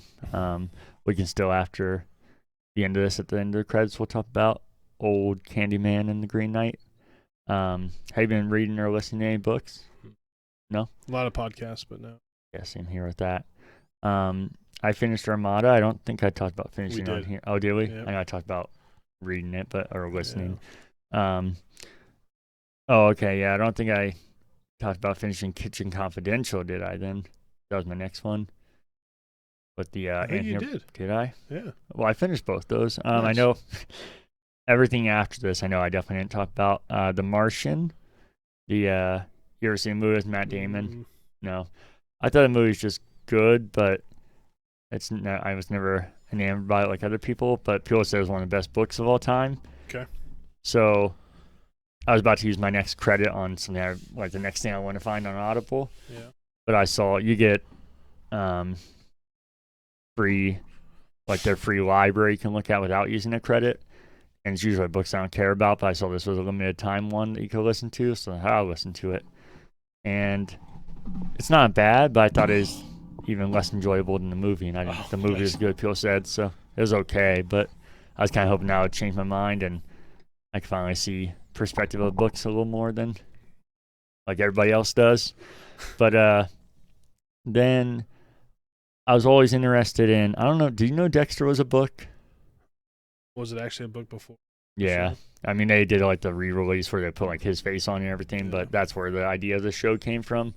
So I was always curious to read that after I finished the show and figure that out. And I really like it. It's weird because it follows the show, but it's kind of like in The Walking Dead in the way that how things happen are definitely happening at different times. Like, I'm like, wait, that doesn't happen until like season 3, or that didn't happen there. So it's like the exact thing, but at different times. But it's also cool just hearing it in the book. And there's 8 of them, just like the show, and 8 seasons. So I finished the first one. I liked it enough that I got the second one and finished that. So now I'm trying to figure out what I want to do next. Maybe I don't want to just do all of Dexter right in a row. I don't want to do it spread out forever because I want to be able to remember it. But try and probably put some stuff in between there, especially because that's a bit of a downer just to always listen to blood and killing and sadness. But maybe Ready Player 2 or something. I also had to lay off that for a little bit because Will Wheaton's voice is just too much. Nice. Will Wheaton. Oh, I did leave off there at Kitchen Confidential because I was like, Armada was him, and I was like, well, I'll listen to The Martian. And then, hello, this is Will Wheaton. I was like, oh my fucking God. How is he in this book too? And I was like, well, I guess I'll do it. So now I'm trying to figure out my next book. But we can get into the free games if you're ready. Yep. All Epic Game Structure. So, on 360, you have Zone of the Enders HD Collection till September 15th. Xbox One, you have Warhammer Chaos Bane, super nerdy name, till September 30th. PlayStation Plus on PS4, you have Hitman 2 and Predator Hunting Grounds. And PS5, you have Overcooked All You Can Eat, and those are all available till October 4th. There have been a lot of Epic games, but the one available right now is called Yoku's Island Express. Available until Thursday, and then the game Sheltered, available the week after that. Don't know what either is. Yeah, that first one, just title-wise, sounds like it'd be like a iOS game. Yeah, it does. What did we miss out on last week? Automa Chef. Frostpunk was free. That game was awesome. Yeah. Yeah. Oh, I have Night in the Woods. Oh, look at that. Overcooked 1 and 2 were on there at one point. I think Automa Chef, Frostpunk was last week. See Alan Wake there too? I have it, yeah. Mm-hmm. Where's it? Right there. Nope. Should I see it? Did I just hallucinate that? Oh, there it is.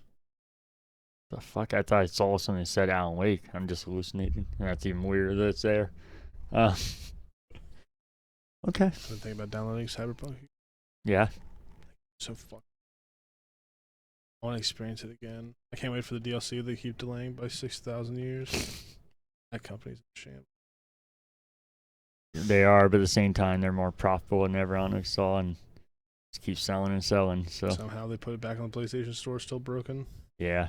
So perception, they're in shambles, but they're fine. Profit, yeah, which is all that really matters, sadly. Anything else you want to say on here? No, I feel like actually it wasn't even that long. No? I can't see the number down there because it's tiny, but...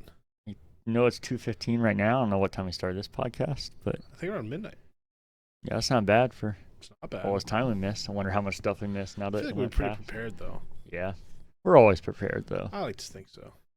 I got a woogity. Woogity. There is something right here that I was going to say, and then we're going to stop recording. No, I was already trying to think of it as we were getting out of here. Was it the Candyman, Green Knight, old stuff? No, we're going to get to that. I'm just fucking blanking. I know we won't be doing a podcast next week because I'll be out of town, which I'll be able to talk about hopefully on the next podcast. But we do want to get back to making it a regular thing and hopefully weekly. It's just this isn't a full-time job, sadly, yet. So into existence. So there definitely won't be one next week, but we're going to try and do one the week of the 20th. Or you, Cody, whoever's here. I'm down if he's not. Yeah, you're my guy. So Ryan guy's my guy. Really? Ryan McEmouse? Mm-hmm. Wow. Yeah, I know those things gonna bug me, so we don't have to prolong it anymore. Do you have any more fake outrage? Yeah, I was really prepared for it this time, though. You were? Yeah. I just can't remember it. It sucks. I got you. Notes.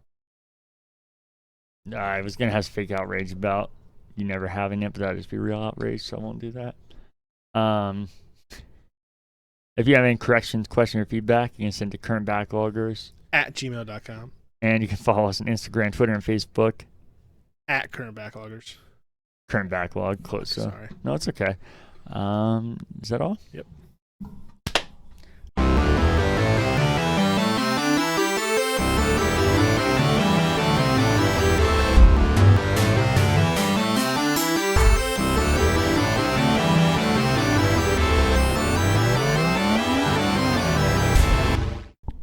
All right, you ready to talk? I'm ready to talk. Can we talk about What? old first? I was going to say, what do you want to start with? Old. Let's do it. I really liked Green Knight, so I don't think you will like it, so maybe we'll save that one for last. Okay. But let's talk old. You've heard my thoughts on it. I'd like to hear yours. It sucks ass. It's so bad. Thank you. I was really hoping you weren't going to like it. No, I was hoping. Oh, I mean, I guess I would hope you would like the movie you saw, but I was hoping you weren't going to say you liked it. Yeah, I tried to remove everything you said and just watch it. The spider didn't happen, so I don't know why those criminals put it in the trailers. I was going crazy.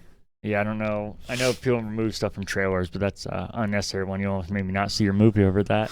And I wish you would have done that for me. It's so bad. Not only is M. Night Shyamalan an actor in it, but he would make sure you know that because at the beginning of it, he's like, hello, I'm M. Night Shyamalan. Thanks for seeing my film. Yeah. Just to double down in case you didn't know that he was the one that made it. And this is going to sound dramatic, but I think it's true. Well, first off, this isn't the dramatic part. Somehow he's not even close to the worst actor in it. I know. And he's not. That's And not a he's compliment not to him. good. Thank you. But It's so bad. I actually there's no good actor. But I think Alex Wolff, he didn't actually stand out particularly bad. I thought you said No. But the Naked Brother Gang guy. Yeah. I think he's a really good actor, but I still think his acting was not very good. Oh, I don't think it was good. But I thought with how bad everyone around him was, I was like, his is actually one of the less noticeable ones. Do you think it was a bad script? Because I'm convinced it was really shitty writing. That's what I was gonna say. Where it sounds like an overreaction, but I think it's true. Is I think he almost went full Tommy Wiseau is the issue, which might sound dramatic, but I think, I don't think the acting's good, but I think it's more so the script and the writing and him trying to take full control over everything, and that's what I'm talking about, Tommy Wiseau, and M. Night Shyamalan? yeah. Oh, okay, yeah, totally. Because the delivery was like humans that have never talked to humans, or like NPCs in video games. It's so that. bad. Oh, what that one black dude keeps saying? I don't know. He was like the most stereotypical fucking black guy in the movie. They were all it was fucking nuts. But he kept, damn. He just kept saying shit like, damn. Yeah, and that was it. Oh, damn. Yeah. And, oh, damn. Yeah, there was I gotta be honest with you here. I fucking loved watching it, which you might hate me for that. No, I do. But it's not just because it was bad. Were you laughing? Oh, hysterically, and that's okay. I can't watch movies with you. That's what I've learned. Not to start out with. I was trying to give it a genuine chance, like even like I said with your negativity on. I was like, I still want to judge it for myself. I think I laughed at the end too.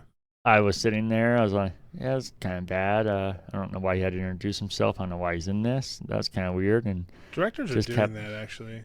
Krasinski did that in front of My Place too. Yeah, he did that.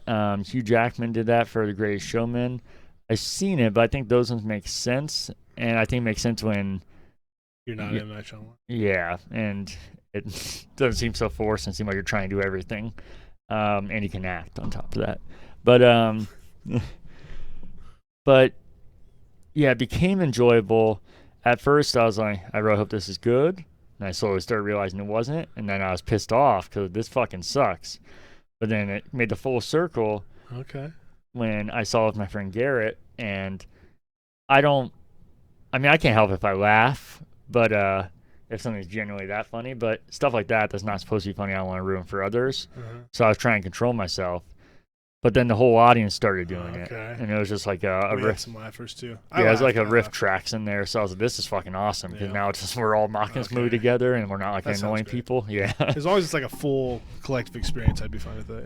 Yeah. Yeah, I mean, I was laughing, but I was trying to hold it in, and then like the stuff I was saying, I was whispering to him because I was like, I don't want to be an asshole. But when everybody started doing it, and I think everybody just it was wild. I think one of the most interesting things is that usually his twists are the worst parts, and it was nothing groundbreaking or. But it was a good twist. I was like, if this was surrounded by everything else, I'm like, oh yeah, it's kind of interesting. Well, I literally thought at the end, I was like, that was kind of a good twist. Yeah, I kind of like that.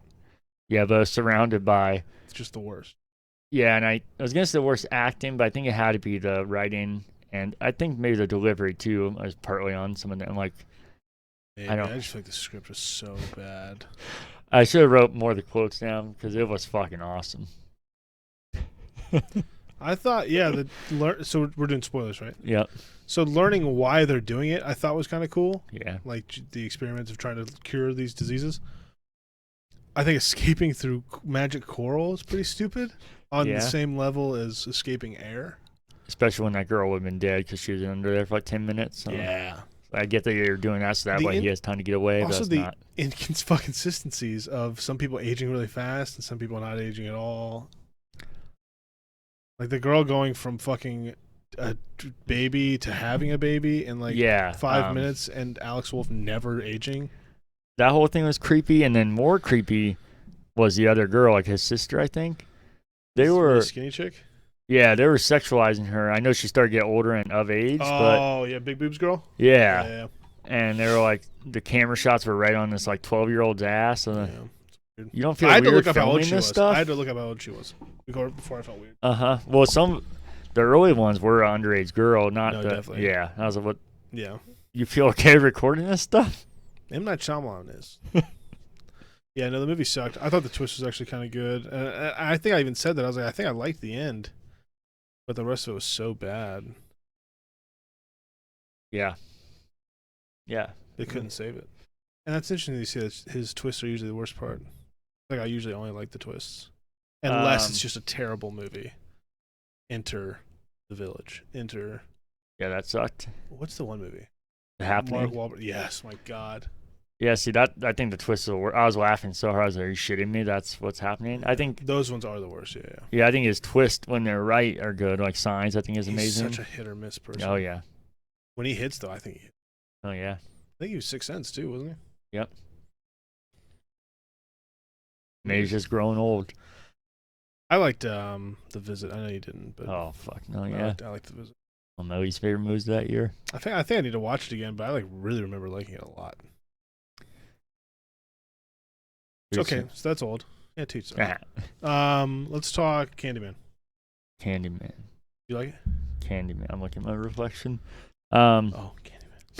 Biggie Smalls. That's all I could think of every time I did that. I was like, God damn it. I did like it. I think it had the right tone. I don't know how to describe it because it's weird for horror movies for me that makes it feel like a Halloween scary movie. And it just fit that for me, so I liked it a lot. I walked out, I was like, I felt like an old school like slasher movie. Yeah. Yeah, I was like, I kind of dug that. Felt different.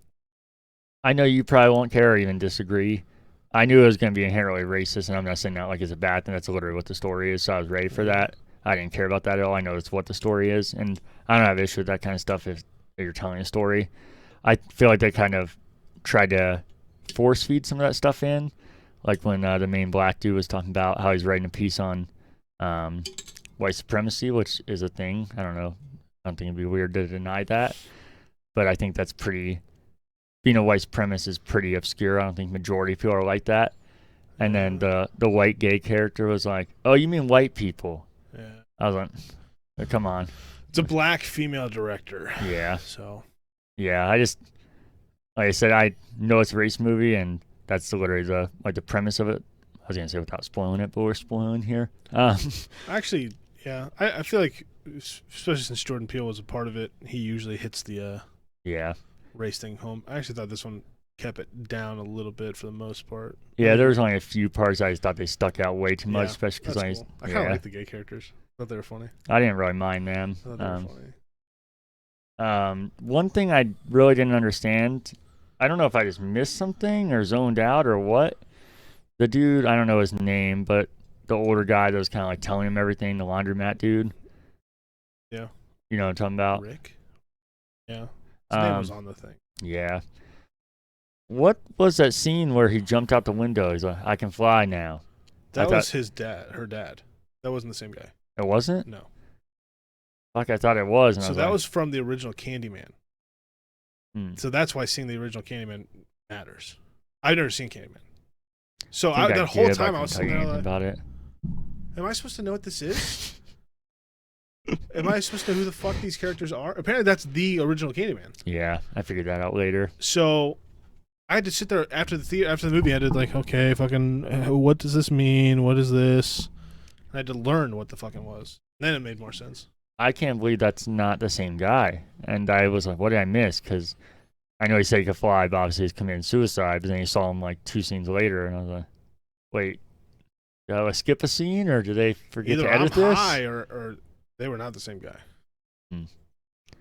Must just miss something. Because like I said, that it literally to me, it seemed like a scene like they edited the movie and then forgot to take. Up. Yeah, forgot taking it. I know they couldn't do that in a movie this big. That's why I was like, what did I miss here? It was somebody else. Yeah, I was almost like I didn't even question that it was somebody else, but now I'm starting to. But I'm pretty sure it was somebody else. I saw it with Garrett again. He's like, yeah, I didn't understand that at all either, because he definitely was in 2 scenes later. Okay. So we must both be out of it, or they must. Yeah, it must be something going on. Because I was like really paying attention because I have no fucking idea what was going on. So I liked it. Like I said, it felt like an old school like slasher movie, which was kind of fun. Yeah.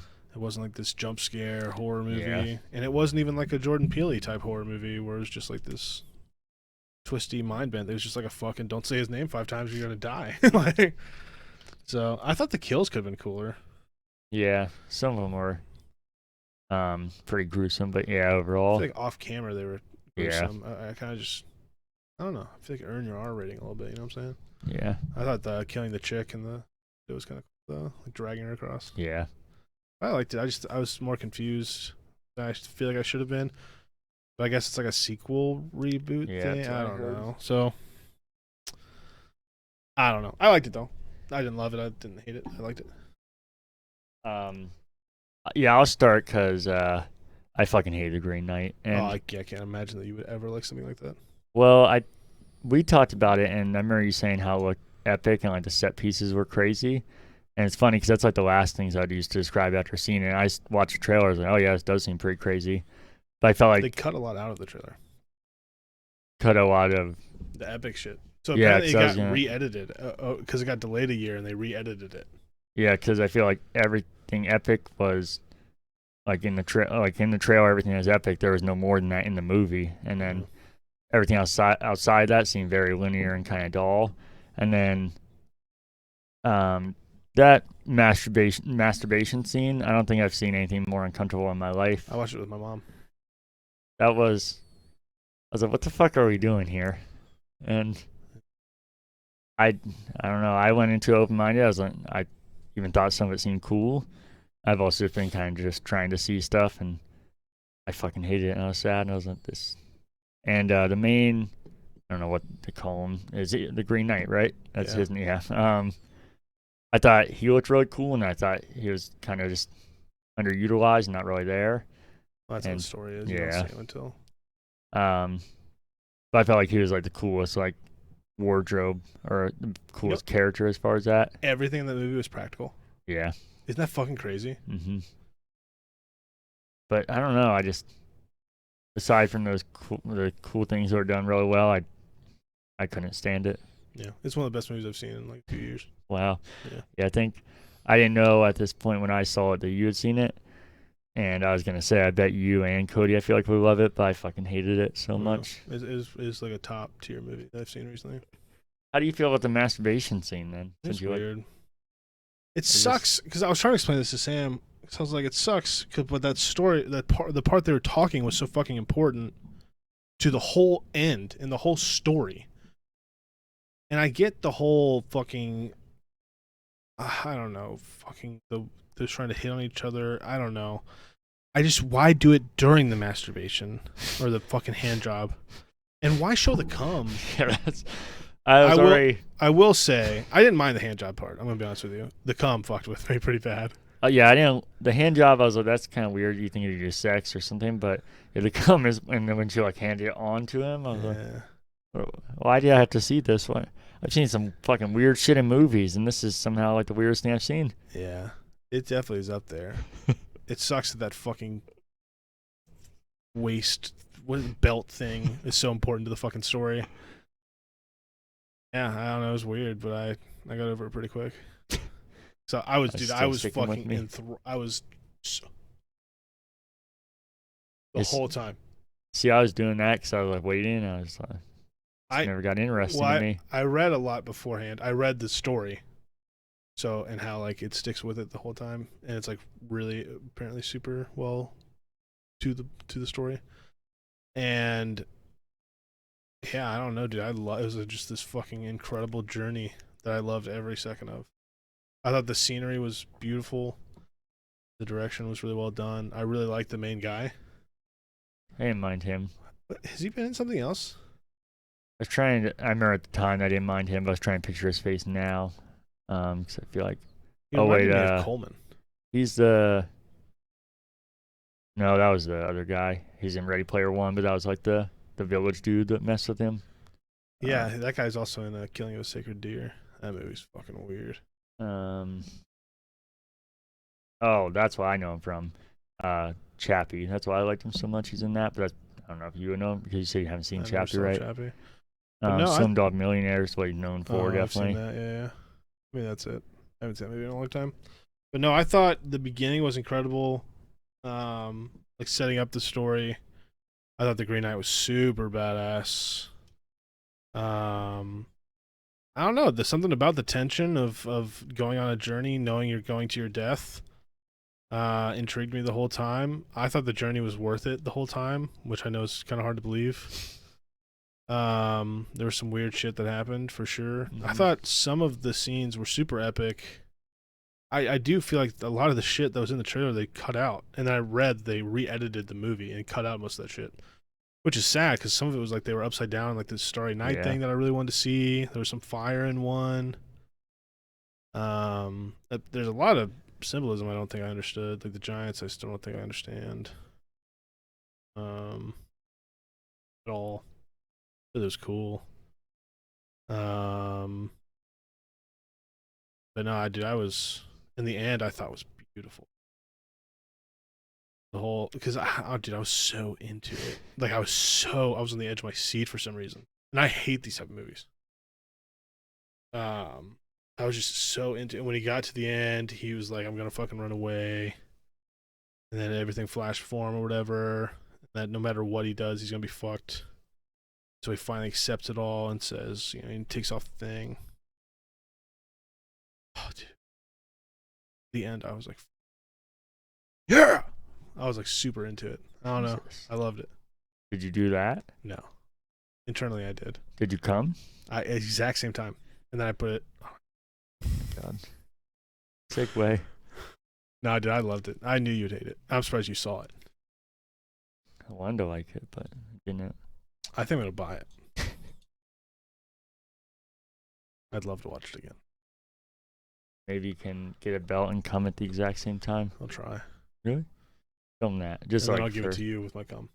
Yes. Like a lot of it, too. Yeah, and fucking nasty. How do you think he felt going from Slumdog Millionaire to Chappie? That's even somebody that loves Chappie. Odd choice. And then never to be seen until an Arthurian folk tale. Yeah, that I knew as I saw him. I remember thinking, I was like, I like this guy. What the fuck is he from? Chappie? Oh my God. Couldn't believe it. I love the set design. I loved reading that everything was practical, like made like it even more. The budget was pretty low, which got me excited. I don't know. It just everything about it. I was like, this is everything I love. Fair enough. Yeah, that movie I can be like, not everyone's gonna. I think 80% of people would hate that movie. So I'm fully aware of the type of movie. I just really liked it.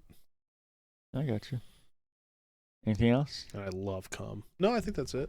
Oh damn. Oh damn! At least we can both agree that oldest movie of the year. I remember we kept going, oh, damn. I was joking. There was like a horrific scene after that. It was when somebody died. And I was like, black dude's gonna come over and go, oh, damn. Was And it then, the girl and they lifted the blanket? Oh damn! yeah, and then he literally, I was like, oh, I think that's where just the whole thing flipped over. I was like, okay, this is a comedy now. Fuck this. This is so dumb. But, crazy a movie can come out that bad. like I said, I don't think it's an exaggeration. Like, obviously, the movie as a whole, you can't compare it to The Room. But I think portions of it, like some of the delivery is right on the level with The Room, which is it's unimaginable the movie released in a theater, like an actual theater, not like The Room comes to theaters. From a fucking real director who's like won Oscars, I think, like won awards. Yeah, I didn't think I'd ever see. I mean, I've seen acting as bad, and I've made fun of writing, but I didn't think I'd ever seen anything like The Room in a real movie. The Happening's too.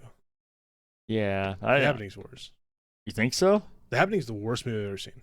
Wow, yeah. See, I thought this was, as far as like. I would rather watch Old 10 times than watch The Happening once. Oh my god, I hated The Happening. I think the acting, delivery, and the writing is way better in The Happening. What? Yeah. Oh, dude, I would go down to my death saying it's the worst acting I've ever seen. What about The Fappening? What's that? We'll talk off air. Okay. Oh, damn. Derek, we're here. This is a special announcement. Authentic? Yes, very authentic.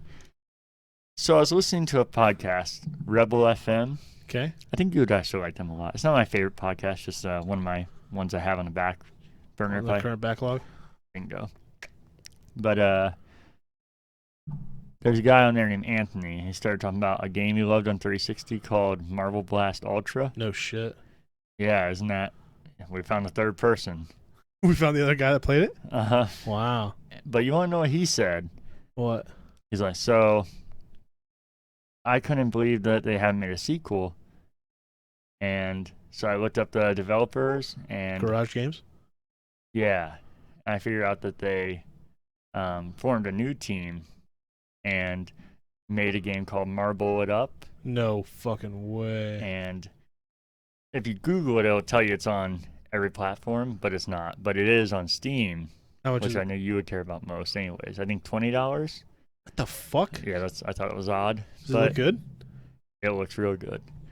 It doesn't have multiplayer, which is I'm sad, but but still interested. Yeah, I'm kind of also not surprised. And even if there was, I think the multiplayer audience would be gone anyways. Not us. And then no. Marble It Up? Yeah, terrible name. But this is what I want to tell you at the end of the podcast. And that's why it was bothering me so much and why we had to come back to the recording studio to get a real reaction. I never left. I did. So I couldn't believe this. I was like, what are the fucking odds? And we've talked on here and in person countless times about how we can't believe there's not a sequel. And this whole time, well, not this whole time, but I think it's been out a couple of years now, which is why I said there'd be no multiplayer audience. This is a DLC that turns into like a side scroll, but if you look at the regular, it's like 1-for-1. What the fuck? Yep. And his only criticism was that there wasn't a lot of content, but it looks like they're adding a ton, as you can see.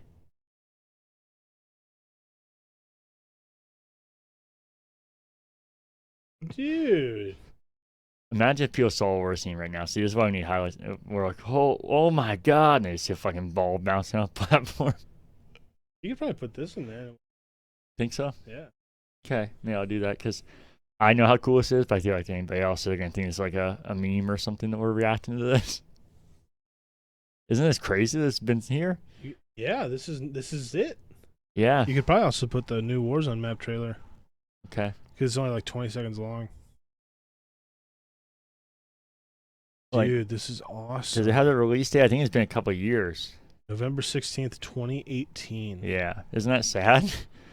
Dude, we've been fucking marble blasted out of our minds if we knew.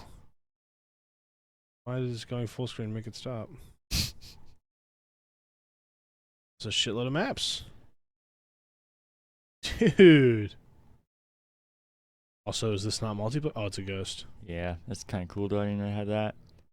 Yeah, it seems like the one Kristen has they're fixing. It's crazy they're fixing a game that's that old. Get ready to roll. Yeah. Do I pick? Yeah, I think I'm gonna. Did it say full controller support? I think Sure that does. okay. Full controller. Yeah, I actually was gonna buy it, but I didn't want you to get on there and see that I was playing Marvel. I wanted to tell you naturally. I was like, I can't touch So this. you till I waited? talk. You waited? Wow. I'm gonna add it to my wish list, and so when it goes on sale, it'll email me. Yeah. Because I don't know if I can justify spending $20. I just spent $60 on a Call of Duty game again. That is exciting. Kind of gets me going a little bit. Casey, real quick, since we're on here. Yeah. Is this game on... Is this game on PlayStation?